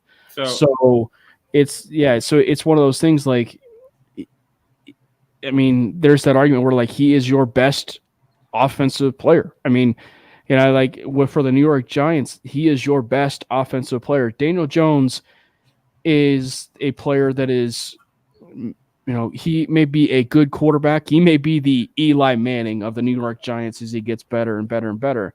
But like, he's not going to be the face of the franchise if they decide to make the decision to pay Saquon Barkley and do nothing but feed Saquon Barkley. Now, granted, the one thing that is a detriment for Barkley is his injuries. He does have a injury history, and so it's just if easy, Cam. He He doesn't have a does. history. He had 1 year, and then because hang on, he never had a history of injuries coming into the NFL. He had a major injury, came back, and what's very common is then has another injury because of that, because you're favoring a side of the body. One's weaker than the other. You're not quite prepared. I don't believe he has a history of injury, but I will agree that the injury cost him his deal. But the thing is like if it continues, regardless of the fact he had no injuries in college, which is impressive at Penn State and the amount of volumes that he had at Penn State, or his first year as a rookie. But it's just like if injuries start to happen in the NFL, like think of Randy Gregory, Caleb. Like Randy Gregory wasn't a injury riddled player in Nebraska, but like, you know, when he got to the pros, obviously there was the off the field stuff, but like he did sustain some injuries at the NFL level, and then it became he's just injury riddled over time because of his availability. Because we all know your best ability is availability. I got two things. Jacobs absolutely earned a contract. He's been available. He's been great for the Raiders. He's been like when the Raiders run the football well, which normally Jacobs is the guy running the ball, they win games. So having him upset, not on the team, that's a big deal. Oh, for Saquon, yeah. Saquon's had injury history after year 1 in the NFL. He's a big risk reward. If Saquon is not hurt, that dude is the number 1 running back in the league. In my opinion. I don't know. Not hurt. He is the number 1 running back in the league. So if he doesn't get hurt this year, he's got to play. I guess that's another big what if. But if he plays and he doesn't get hurt, does he shed the injury history persona, if you will? He deserves a contract. I'll just say that. He deserves the contract. The question It just depends on when he plays.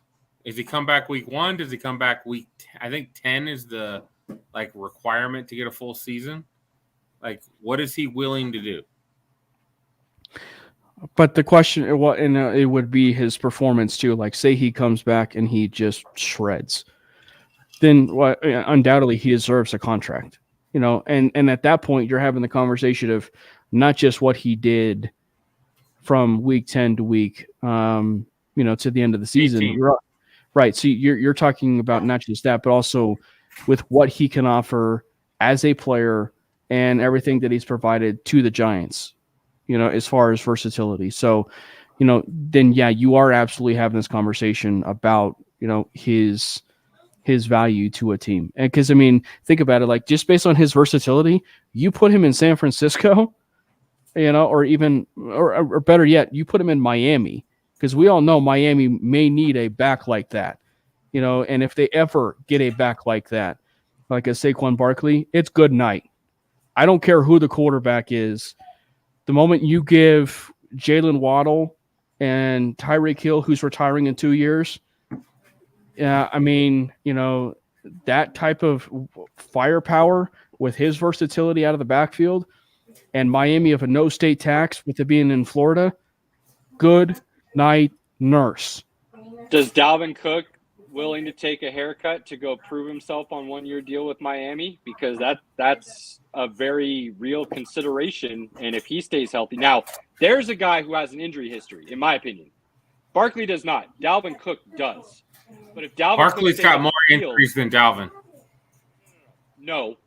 Barkley's missed more time than Dalvin, but Dalvin is more injury history. Dalvin Cook is notoriously nicked up consistently. Consistently, he's got issues. Barkley had a major injury, which is no different. You wouldn't call Terrell Davis injury history, but he had a major injury that cost him his career. Barkley had a major injury that he has come back from, which then led to, which is very common, another injury. He had a full season last year without any issue. He's not known to be nicked up, he had major injuries. Dalvin Cook is notoriously known to be nicked up, missing multiple games per year. He hasn't missed more games than Barkley, but he's known to miss multiple games per year because of injury. So to me, that's the definition of injury history for me. Now, I know that's not everybody's, but that's where I look at things. It's fair. I mean, so I think it'll be interesting to see. Saquon has missed more games than Dalvin Cook, by the way. I said that. I openly said that and admitted it. I think you're wrong, bro. I'm sorry. You're wrong. No. Maybe you're not understanding the nuance of the argument, Pinky.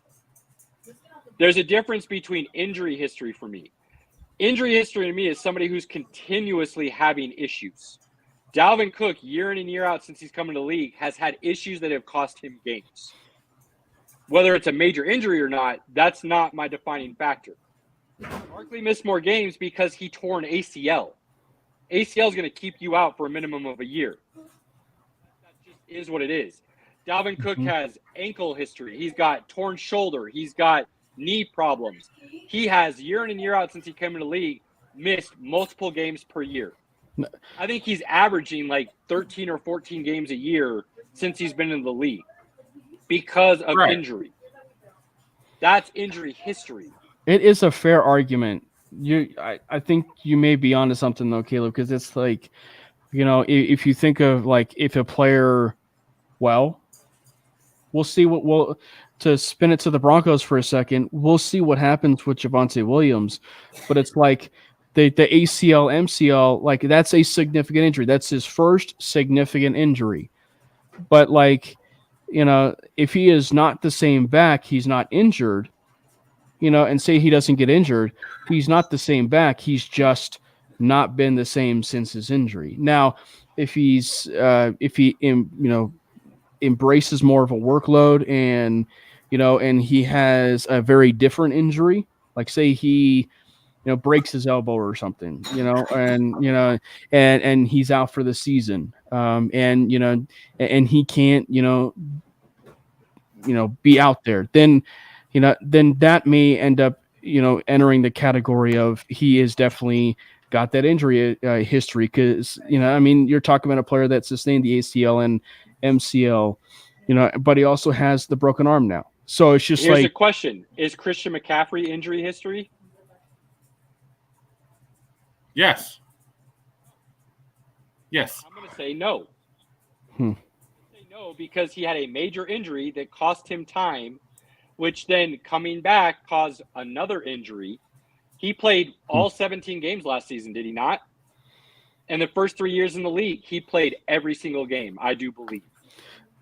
But he had a 2-year span where a major injury came back the following year, caused another injury because of said issue that causes a weakness that can be prevalent, which is common when you have major injuries.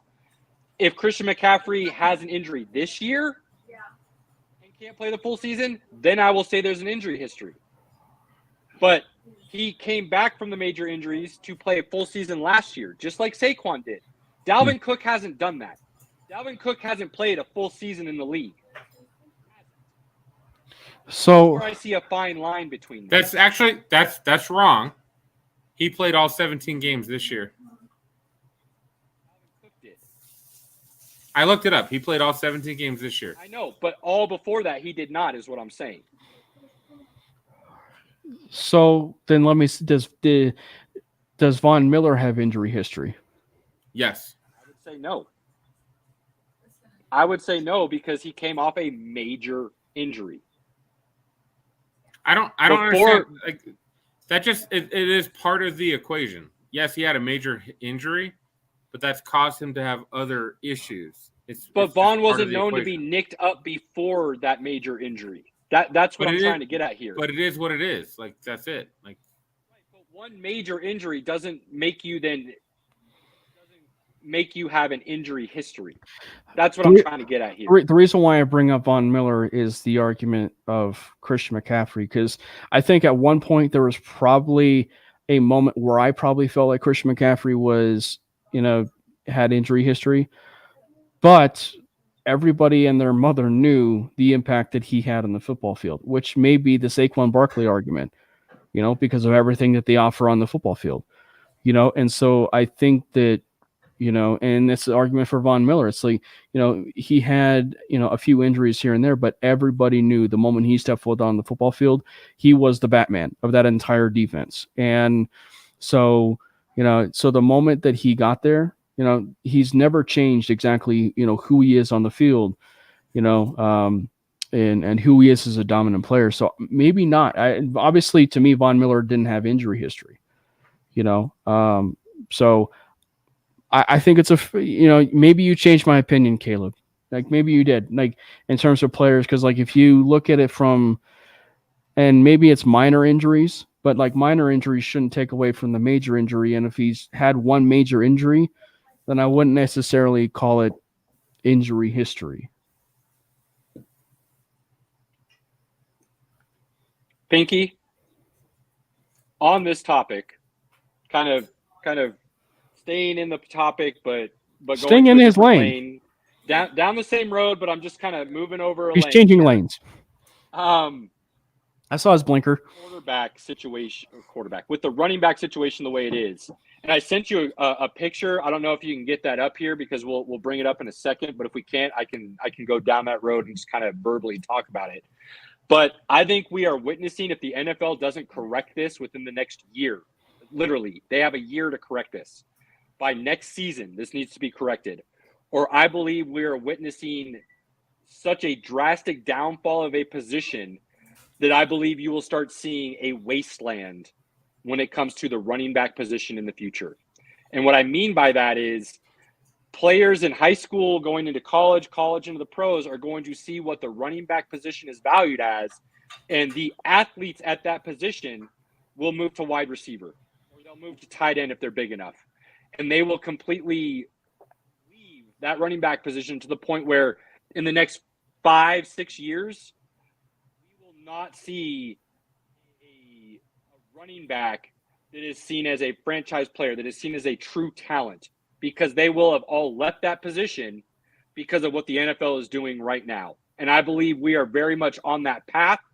And I believe if it is not corrected very quickly, we're about to see an epic change that could alter the entire landscape of the way the game of football is played. I mean, how do you? And I say that being a guy who, while I may talk about, the way I talk about defense and things of that nature, you may think that I'm all flashy kind of guy, but really at my roots, I am a trenches guy and a running game guy.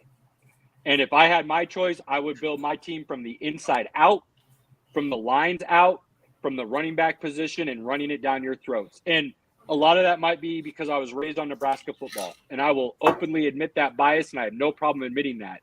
But I believe that's how you truly win. And a graphic that I sent Pinky, if we can get it up, if we can, I'll go down it in a moment here. I believe we're seeing something that is an anomaly, not a trend. Yeah, and we talked about it on 5280, and I think that in the overall landscape of the running back position, it will be interesting because schematically you'd have to kind of go through a whole different system, for not having a running back. And to a certain extent, I guess you could say it's almost going backwards. It was sort of the tailback position, halfback position, but they kind of went by much different positions, right, Caleb? I mean, like the Nebraska offense, like it went from like wing back and and like tailback, if you will, or just like crazy names. But fullback, even the fullback that's now died out in the NFL. I think that could have been the beginning of the end that nobody truly recognized at the time. But I mean, like offenses could be going to a halfback or running backless offense. But again, we're talking about a major schematic change, to that. And so like, to where you'd have almost like a quarterback under center with no halfback, right? And which has happened before in some, plays and so on and so forth. But like, you're still talking about a massive schematic change. I don't see that in the future. But if we are on the current track that we are on, you are going to see a lot of running backs obviously voice their displeasure, but not just that, but like the younger generation, the newer generation view it in a sense of like, okay, we really do have to look at this a little bit differently. Like high school athletes, if you are a pure athlete, and even if you're a college, football athlete, a recruit or a college football coach, like if you're Matt Rule, if you're Deion Sanders, if you're, Brian Dable, if you're any of these coaches, and you're looking at these athletes, you're looking at them strictly like truly the way that they are athlete. We're going to put them at defensive back. We're going to put them at wide receiver. We're going to put them at, any of these different positions that just require athleticism. So a lot of it will change. I got the graphic up. It doesn't show up real large. It basically shows. Throw it up there, and I can talk to it real quick. I mean, I've got it on. Your thoughts. I've got it on there. It's just, it's basically like no Super Bowl winner. Well, we can't winner. see it. I mean, we can, but I shared it to the thing. So, change the thing at the bottom so you show your screen. Oh, sorry. I got to add it to the screen. There you go. There you go. But it's really small. What this is showing is the last 9 championship winners. Starting back in 2014, Patriots, Stephen Ridley. Broncos 15, C.J. Anderson. 16-17, LeGarrette Blount with Tampa Bay. 2018, Sony Michel. Who is that with? Patriots again, right? No, Patriots. Yeah, Patriots. Yeah. LeGarrette Blount, Patriots. Sony Michel, Patriots. Damian Williams, Chiefs. Leonard Fournette, Tampa Bay. Cam Akers with the Rams. Isaiah Pacheco with the Chiefs.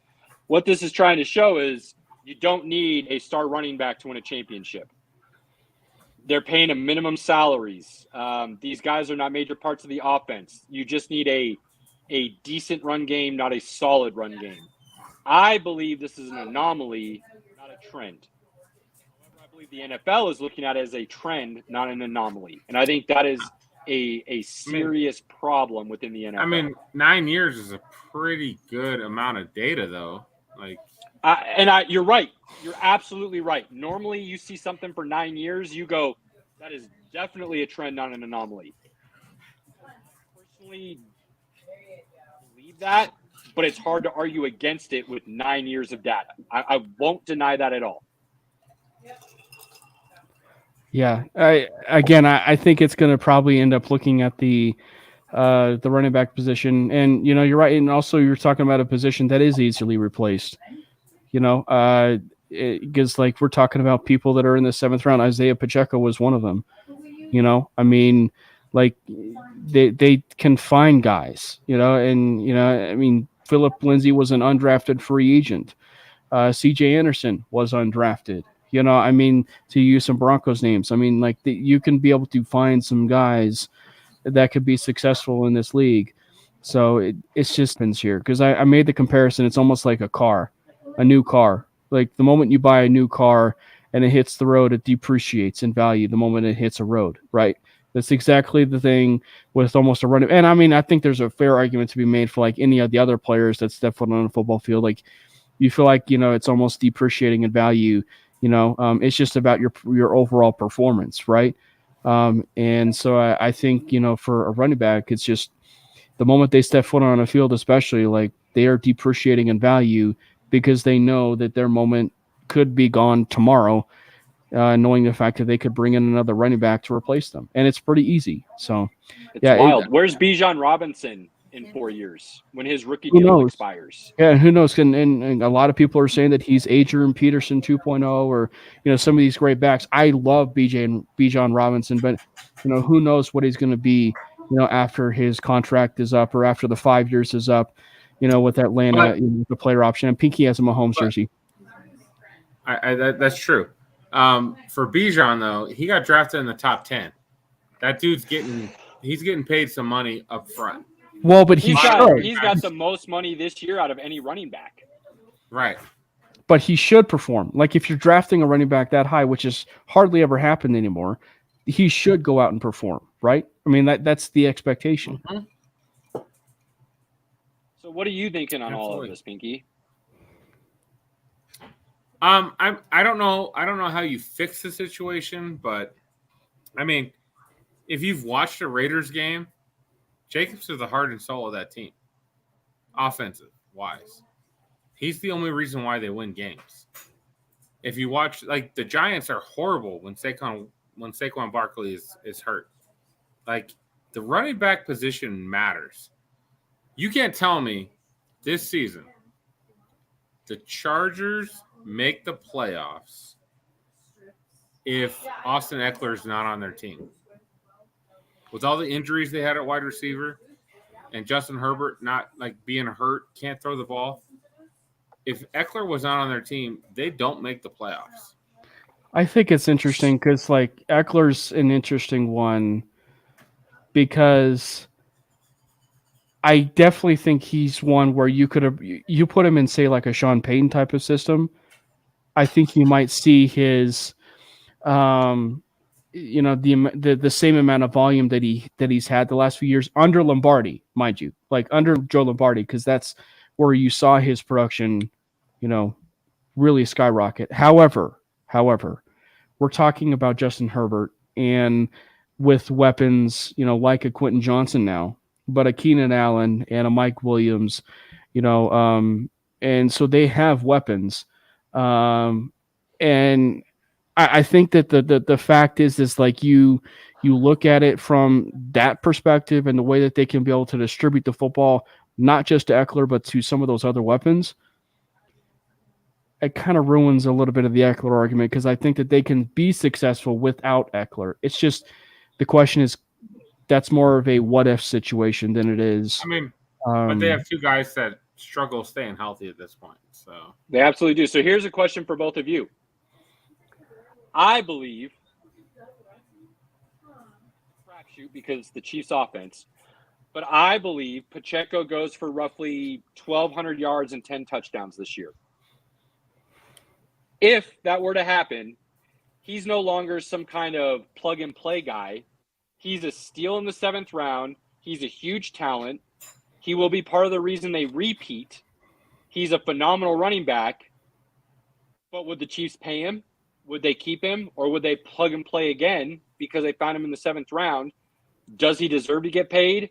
They repeat with him putting up those numbers. He's going to be part of the reason they repeat. That changes that 9-year history. So how would you guys feel if that happened? And then what do you think would go forward in the future? Go ahead, Pinky. They're not going to pay a running back. They're not going to pay a running back. They've got money in Mahomes, which they still have to talk about a new deal for him. They've got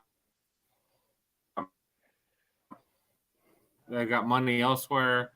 They're not paying a running back. That's just not going to happen. Okay, I understand that. I need to reject. But if he goes for those numbers and they win a championship, that force people to change the conversation or at least rethink it. Cam, I never said that, Cam. I never said that.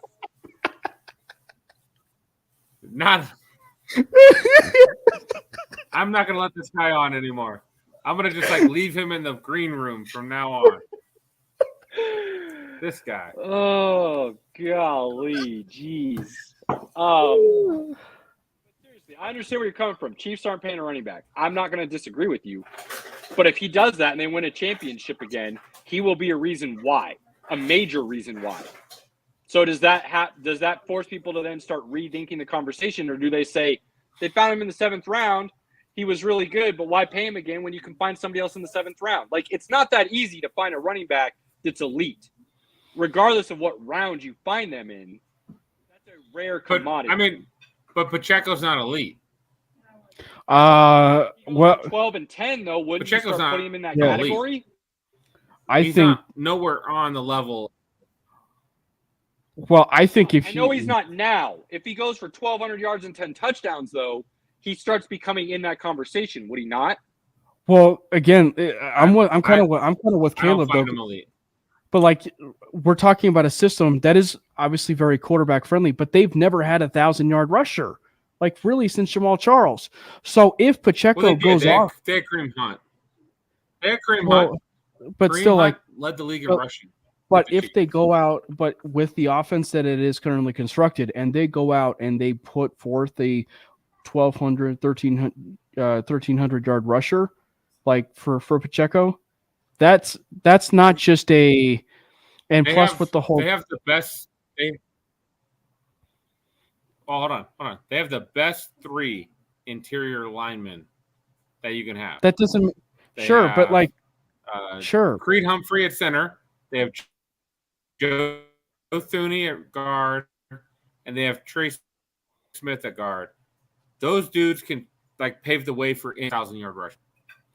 Oh, sure, but like if we're using offensive lineman argument, then then that's going to be damaging for say like a Terrell Davis then, because Terrell Davis ran behind one of the greatest offensive lines of all time, right?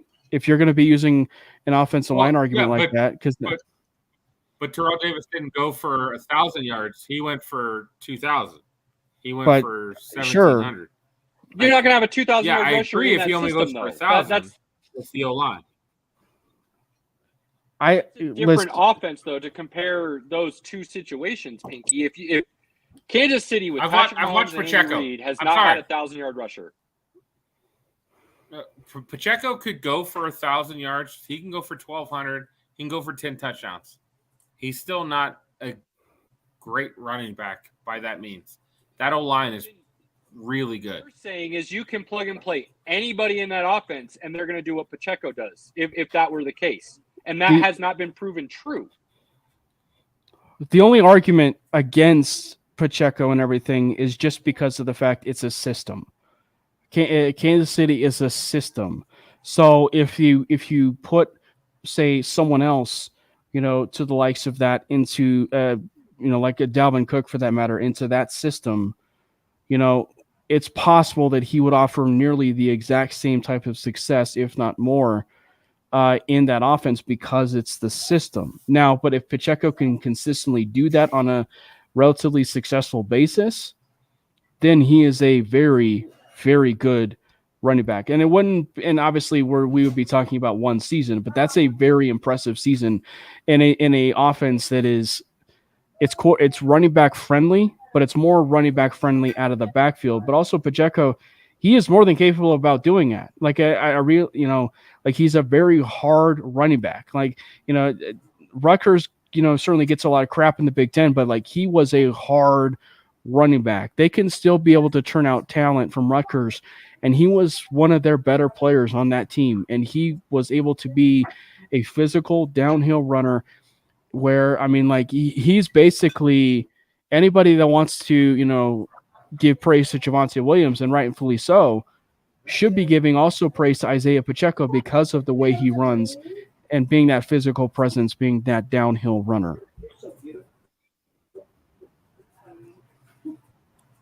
So if Javonte Williams comes back this year, let's say he is healthy, he goes Adrian Peterson and doesn't need that gap year before he's back to himself, and Javonte Williams runs for 12 and 10, Pinky, I already know you think he's an elite running back.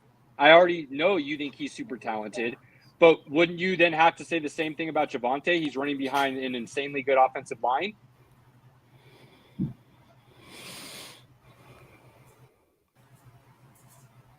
Did we lose Pinky? What's going on here? The pinky and the brain. The pinky and the brain. The pinky and the brain. Brain. Yeah, I got no idea what's going on. Can you hear me? Pinky, leave and come back in. Leave and come back in. Barely. My signal must be going out.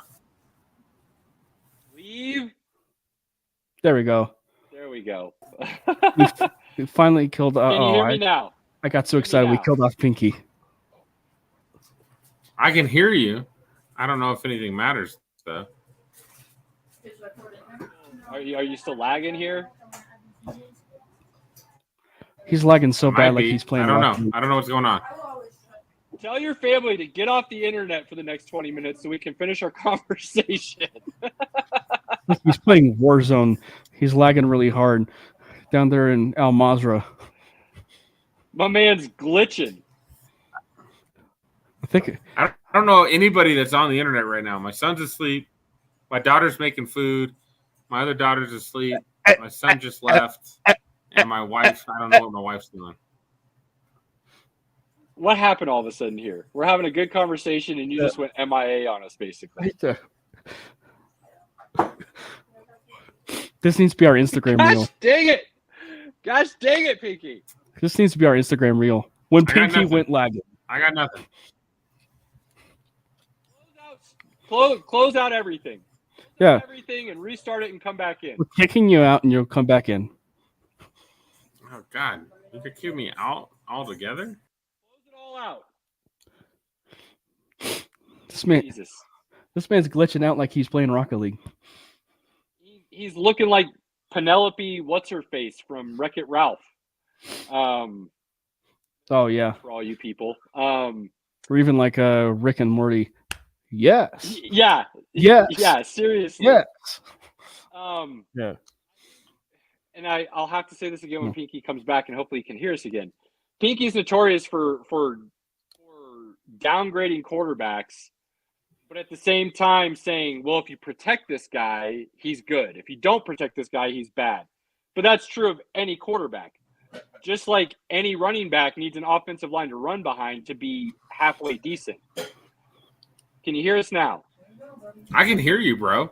I can hear you. I heard you the whole time. Okay. So where are we at? All right. All right. Moving on. Hang on. Because I want to get your take on this. I know you believe Javonte Williams is elite. He has a really good season this year, and he has 1,200 yards and 10 touchdowns. You're going to say he's a really good running back. But he's going to be running behind a really good offensive line. So what's the difference between him doing that and Isaiah Pacheco doing that? I do think Javonte Williams is a much better runner than Isaiah Pacheco, period. And Javonte makes a lot of his own runs. Pacheco but runs that's hard. kind of what we saw from Pacheco last year. Pacheco runs hard, man. But that O-line, the middle of that O-line is the best in the NFL, period. Nobody's touching the Eagles? Yes. As a whole, the Eagles O-line, tackles-wise, is better. But their three players, Thuney, Humphrey, and Smith, are better than any team in the NFL. Period. Better than Kelsey, Lane Johnson, and Lane Johnson's a tackle. Lane Johnson's a tackle. Inside. Their inside players are better than any team in the league. But what's it matter if it's just the inside versus the whole offensive line? Pacheco does all of his running inside, man. He doesn't go outside. Everything is inside with that guy. Watch it. Okay, so if he goes outside and inside this year, runs for 1,200 yards and 10 touchdowns, does that change your tune at all? I don't see anything special from the guy. I don't. Pacheco's not a special running back. He's not. Okay, we'll move along. Go ahead and put that on your notes for me, so we can come back to that and revisit it. Let's mark that down on the list if you don't mind. Yeah, because we're gonna roast you tomorrow or next week. Sorry, we're gonna roast you next week. You won't be able to roast me next week. You'll be able to roast me in the season, but not next week. I could probably even roast you tomorrow, considering mainly Broncos is tomorrow. I mean, that's probably true. That's probably true. Pinky, you know me. I don't roast. I don't cut people off at the knees if they're not around. It's not my game. But put it on your list. I got it. I got it down. Okay. I got it down. Okay. What else you got for us, my guy? Are the Bills able to compete with the Chiefs and the Bengals? Yes. Yes. Of course. Yes, they are. Yes, of course they are. But it's like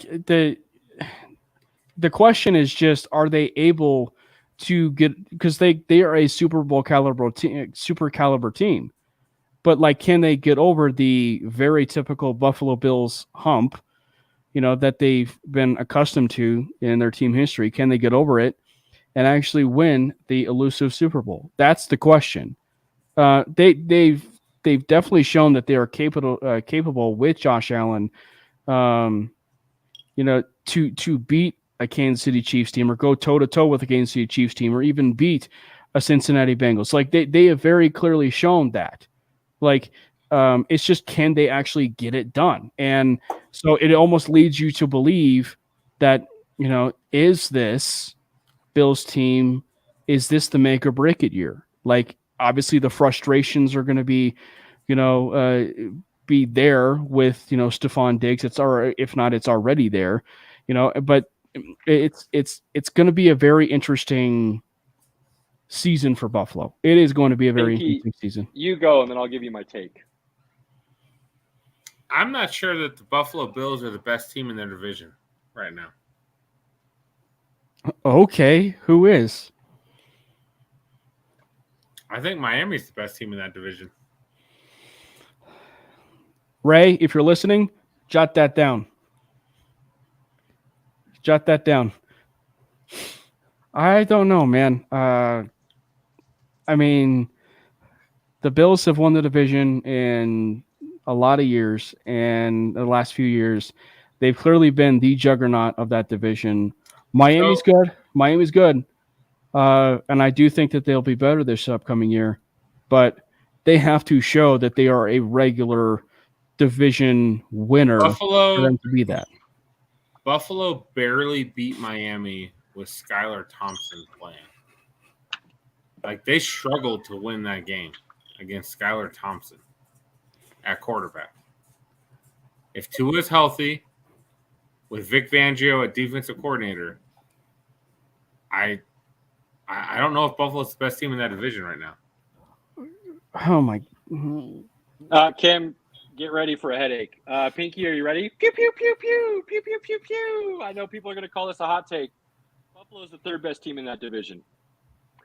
What I saw down the stretch from that team is a team that is sliding. They finished last season. And I agree with Pinky. What I saw in the playoffs, if Miami has Tua, Miami smokes Buffalo. Smokes them in Buffalo. And Cam, I had Buffalo as a Super Bowl favorite 2 years ago. We had them as one of the top 3 last year. And I feel like they faded horribly down the stretch. Believe Miami, if Tua is healthy all season, is better. I do believe that New York is going to be better. Now, I'm not talking. I'm not talking like it's a drastic difference. We're talking very incremental here. We're talking a 1A, B, and C. But if I have to pick, it's razor thin. Razor thin. But if we have to pick, I've got Buffalo third in that division. Now, with that being said, Pinky and I always, before the season starts, we release our record predictions. I have not looked at schedules yet. There's a good chance that based on schedule, I could have Buffalo winning the division still. That doesn't mean I believe they're the best team in that division, though. As of right now, I do believe Buffalo is the third best team in that division. I need Dr. Phil. Hey, Pinky. I will say, I do, like I said, I do think Miami's better. I do think they're a better football team. But again, like, they have to show it. The thing is, like, it's kind of like the Patriots, right? Like when the Patriots were winning so many divisions. Like, it needs to get to the point where I'm going to need to see the Jets, the Dolphins, these other teams play and be successful as far as like winning, and win multiple divisions like in a row for me to actually say, or even a division, like actually win a division this year for me to say, or even conjure the thought. Well, Cam, conjure this thought. Just conjure this thought. And granted, it's a what if, and I get it. Show me thing. I am usually on that show me kind of tip. But if Tua's healthy all year, does Buffalo win the division? Yes. Okay. Well, then. Okay. But I will say, if there is a team, because like the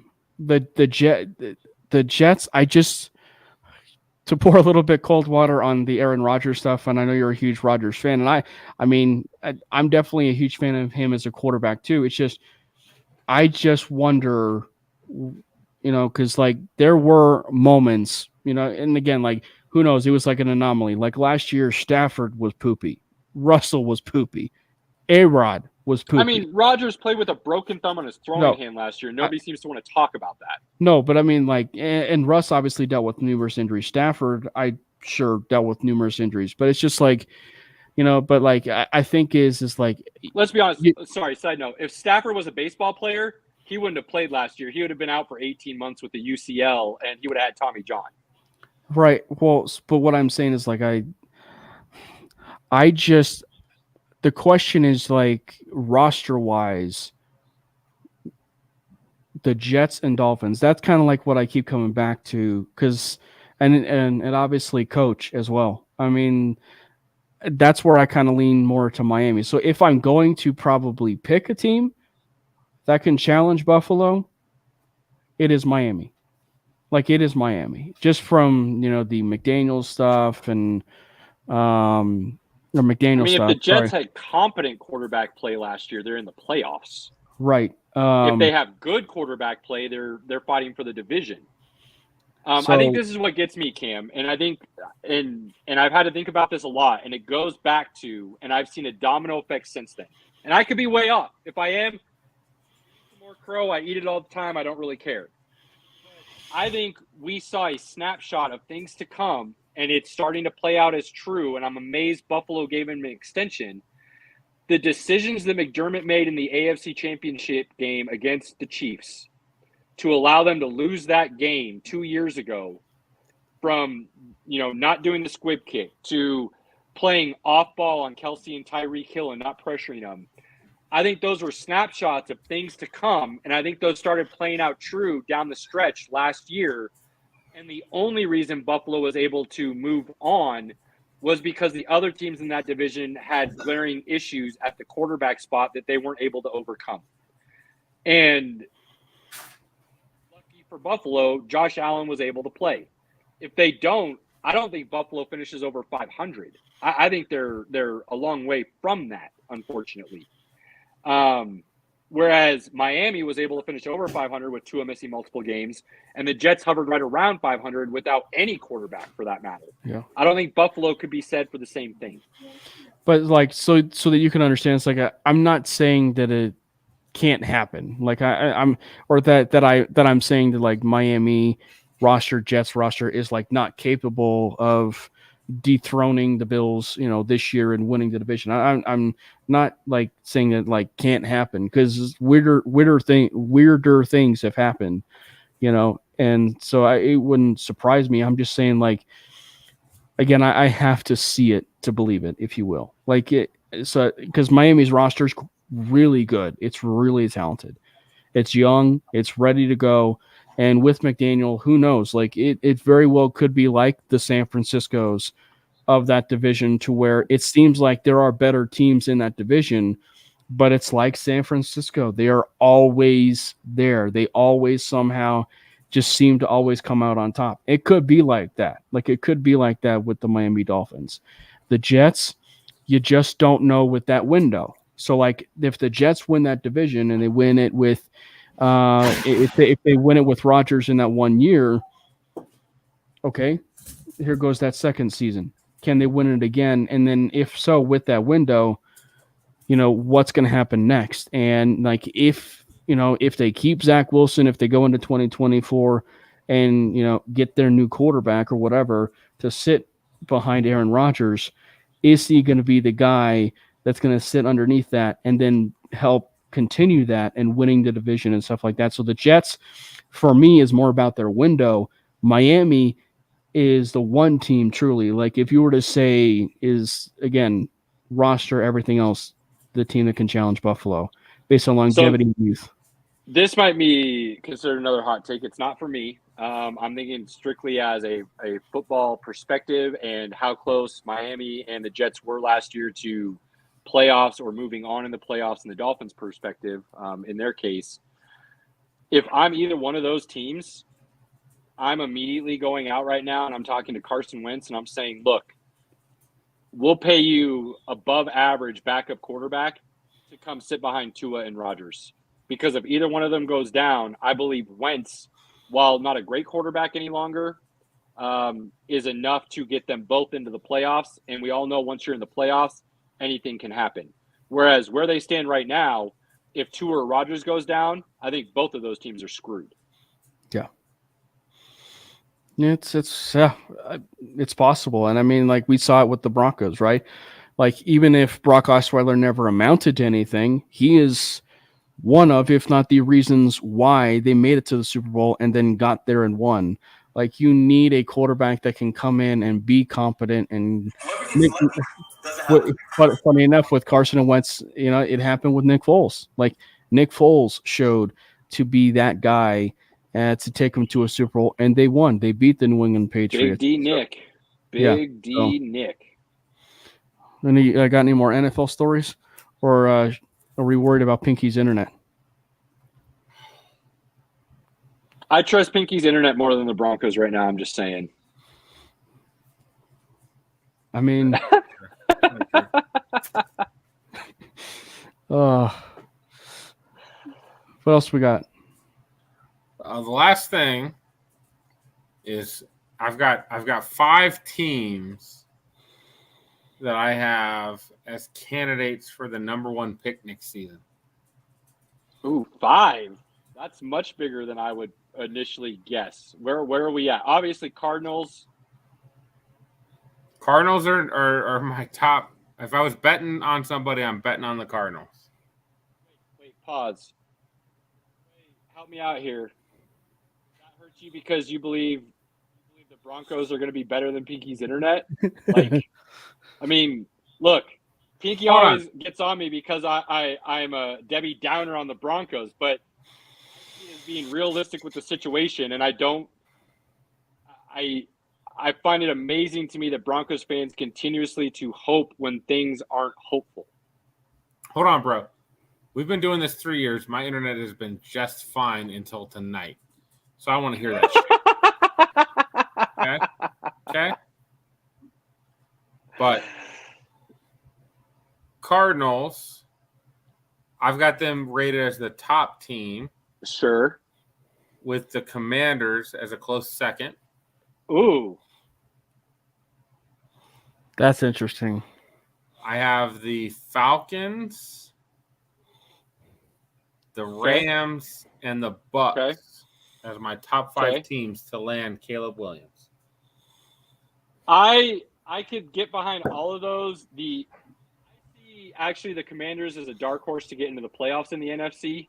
People are forgetting that Sam Howell was arguably going to be a number 1 possible pick had he come out a year earlier, and instead he went back to college. So Sam Howell is more talented than people want to believe. The downfall of the Commanders is the head coach, not the talent on the team.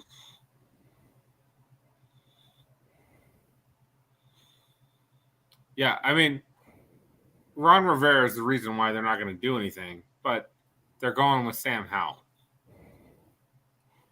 I think people are forgetting how talented Sam Howell was graded out as before he decided to go back to North Carolina for another year and play on a team that wasn't very good, and it downgraded his stock.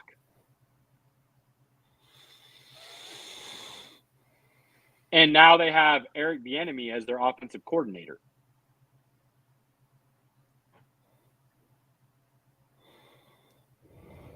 So I'm personally surprised you got the Commanders on that list. Everybody else I can get behind.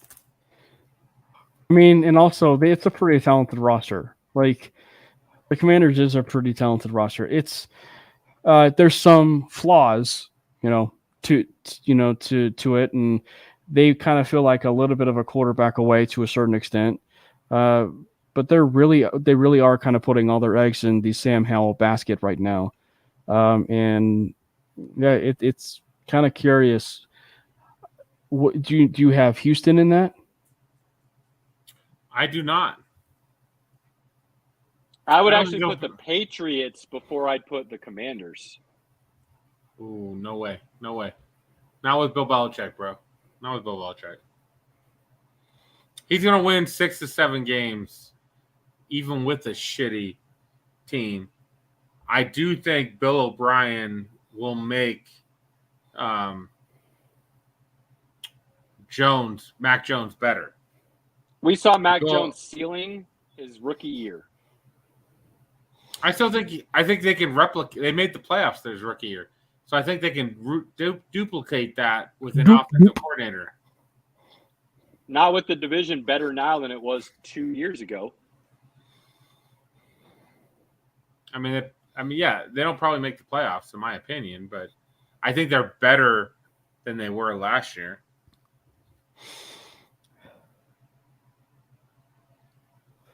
Okay, I'm with Cam too. I would have Houston over the Commanders as well, but they're not going to be in the Caleb Williams. Well, I shouldn't say that. I think Arizona, if anything, Arizona was smart enough to get back into the pool and dump Rosen and go after Kyler Murray. Here's the thing, though. Here's the other thing, though. I guess Houston couldn't do the same thing. Even if Houston sucks that bad, the Arizona Cardinals have their first-round pick next year. That's a good point. So there's no way Houston's going to be in that pool. So that's a good point there. I'm just kind of going through divisions right now in my head. Tampa, I like. I agree with. I could see the Rams having a really bad year. I could also see them being 500. You still got Kupp. You still got Stafford. Akers isn't terrible. You still got Aaron Donald. Yeah, I'm not on you with the Commanders. I see them minimum right around that 500 line. I have a wild card, and it really hurts my soul.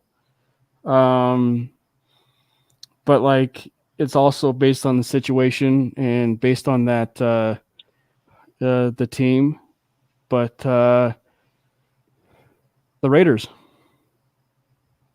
I can see that without a doubt. Like, yeah, and it hurts my soul just simply from the fact if they get the first overall pick, they have Jimmy Garoppolo. Yeah, you put Caleb Williams with Josh McDaniels, and then of course Devontae Adams. You have Caleb Williams, Patrick Mahomes, and Justin Herbert in one division. But you still have Josh McDaniels. He's awful. If Josh McDaniels... As a head coach, he's bad. And I don't see that changing.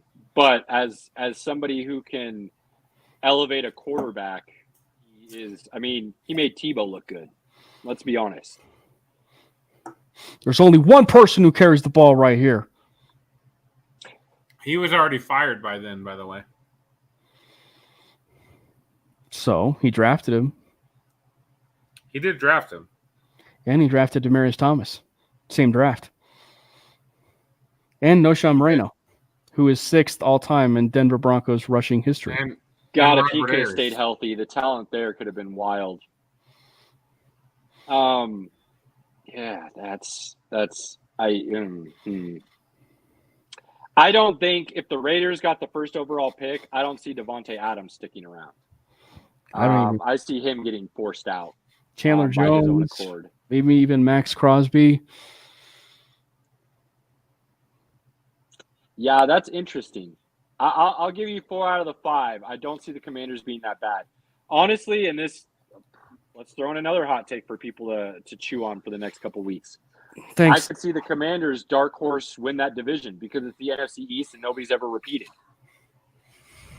I mean, if there's anything history's taught us about that division, it's unpredictable. That said, though, I still am going to roll with the Eagles. But, I mean, if there's anything that's going to be said about that division, it's been unpredictable.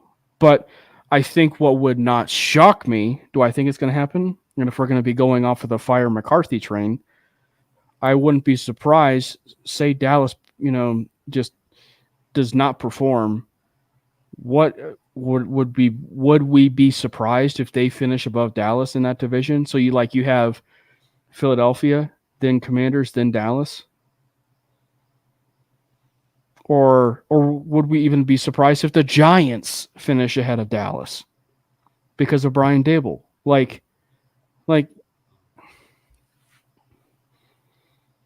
No, it would nothing with the NFC East would surprise me, just because we're going on 12 years, something like that, with a non-repeat NFC East champion, which is just absurd to say given some of the teams that have been there. And the Commanders have won that division a couple times with squads that people said there's no way that's going to happen.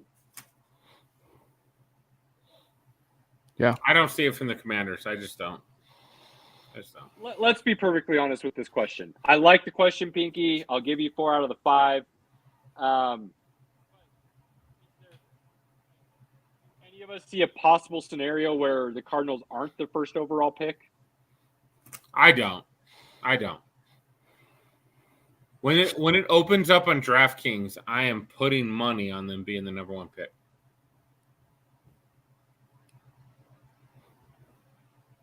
I think that's a safe bet.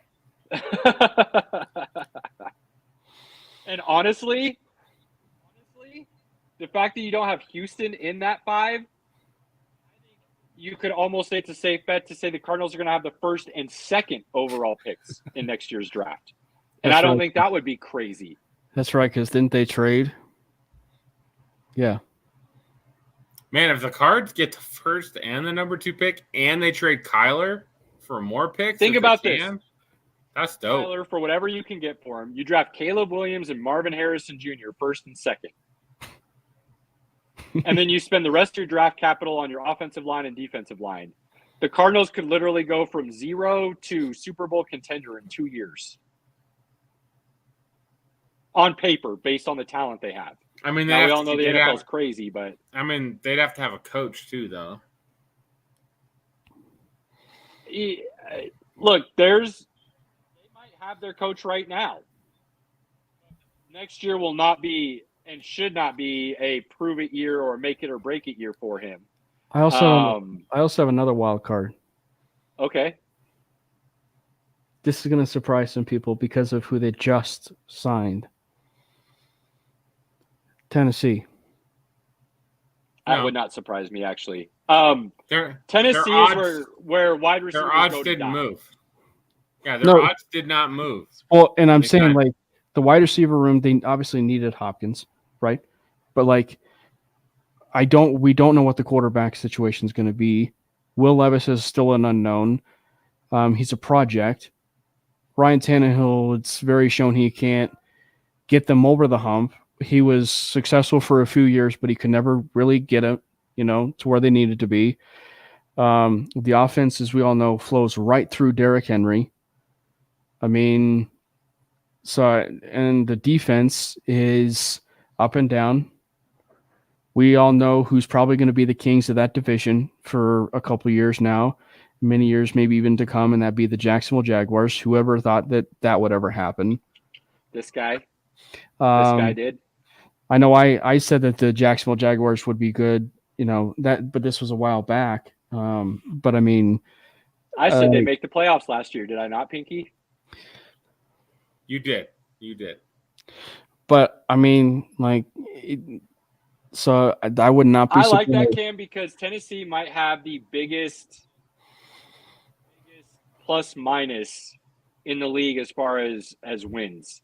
I could see them somehow dark horsing their way to the Super Bowl, and I could see them falling on their face, like you just said, and getting the number 1 overall pick. Because, like, we all know what the offense resides with, right?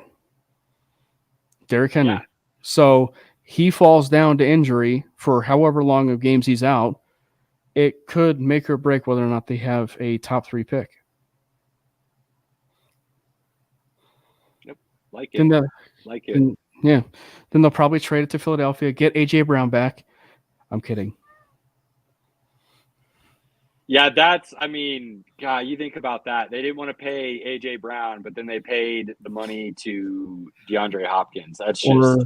Or immediately draft Treylon Burks. And I like Burks, but like... Yeah. It just made no sense. let's take it a step further as the league as a whole is concerned. The idea that don't pay a star is foolish from a team perspective. And then on the other side of that coin, I know I said I'm player centric, but anybody ever in the history of the league ever believes a player when they say, I want rings, not dollars, you should immediately no longer be allowed to speak on anything. Because anybody that believed DeAndre Hopkins when he said, I value three things, a strong ownership, a strong front office, and an overall solid team talent above dollars. And then he went to Tennessee. So let's just remember that when a player says that they value anything above dollars, they're probably lying through their teeth. Absolutely. Absolutely. Well, fellas, final thoughts? Final thoughts. Pinky has bad internet. Miami sucks. Go Big Red. And he said that Joel Embiid is better than Jokic. That never happened. That never happened. Dude, let me have my Kendrick Perkins moment, okay? And then let's see. And George Payton's the GOAT. Justin Fields is a running back. Oh, God, damn it. And Mundugas can't find his mouse. That's true. That's absolutely true. Fun. Pinky, final thoughts.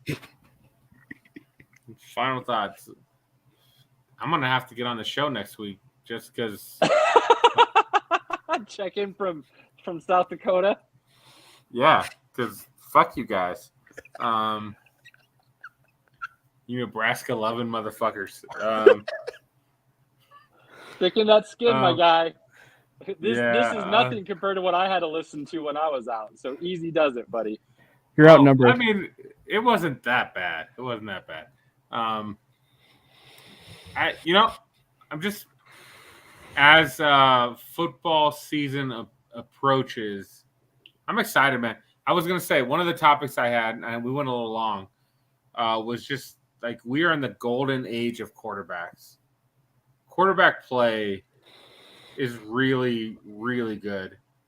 I'm a Broncos guy. Mm-hmm. I typically hate it that the Chiefs beat us 15 times in a row. Mahomes is a god, man. Watching him, the things he can do is amazing. Herbert, when he's on point, is amazing. Allen's amazing. Burrow is I love Joe Cool. I call him Joe Cool. That dude's amazing. Should have been a Nebraska Husker. We are very lucky. Don't go there, Cam. We are very lucky to be watching this level of quarterback play. Pinky, I like the tease because that's something I was going to bring up when you come back. So we'll dive into that more. That'll be a fun discussion for sure. I completely agree with you, golden age of quarterbacks. My final thought, I'm going to say, and I said it earlier, and I truly believe it, the NFL's got a year to correct this running back situation, or we're about to witness a cliff dive of epic proportion and a whole new style of football with what I believe will be a wasteland at that quarterback position going forward. So that's something I'm going to be keeping a very close eye on, how the next offseason plays out. There's some major guys that are going to be coming up as free agents. Saquon, Jonathan Taylor. There's a few others. Next offseason is going to be a huge deal when it comes to that position and the future of it. So that'll be interesting to watch and see. Pinky, I know you've got a really fun trip planned next week, a pretty epic concert to go to. I'm happy for you. That's going to be a blast. I don't have any concerts till August, baby. What are you going to South Dakota for? Just the wife's always wanted to go to Mount Rushmore, so we plan. Oh, I thought this was a concert. Nope. No. That was like years ago. I had tickets to Rage Against the Machine, and they were going to be playing in Sioux COVID, Falls. I thought, right? Yeah. I had those tickets for like 3 years. I thought this was a makeup for that. I was just way off then, huh? No, Zach De La Rocha, the second show, blew his Achilles out, and they had to cancel the rest of the tour. Okay. Well, then just enjoy the family trip. You know how we feel about that, and I'll end the show here in a second that way. Cam, I will see you next week in all red. That'll be a lot of fun, and we'll start off hot. On that note, as always, we appreciate the support. I know that's generic, and a lot of people say it, but there's no other way to express how we feel other than to just say it. We can't thank you enough. We can't express it enough. We appreciate all of you who support us, follow us, like us, share us, subscribe to us, whatever you want to call it. And like Pinky's doing next week to miss the show, it's an epically good reason. Those people you consider in your inner circle, family, friends, loved ones, whatever they may be, do not take those moments for granted. Cherish them and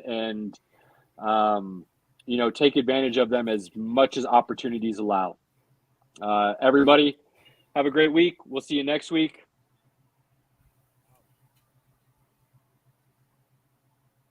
Even when you feel low, you can still go. Even when you feel slow, you can still go.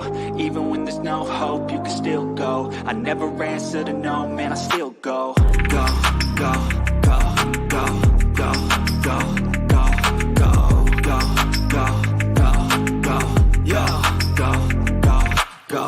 Hustle hard, hustle every single day.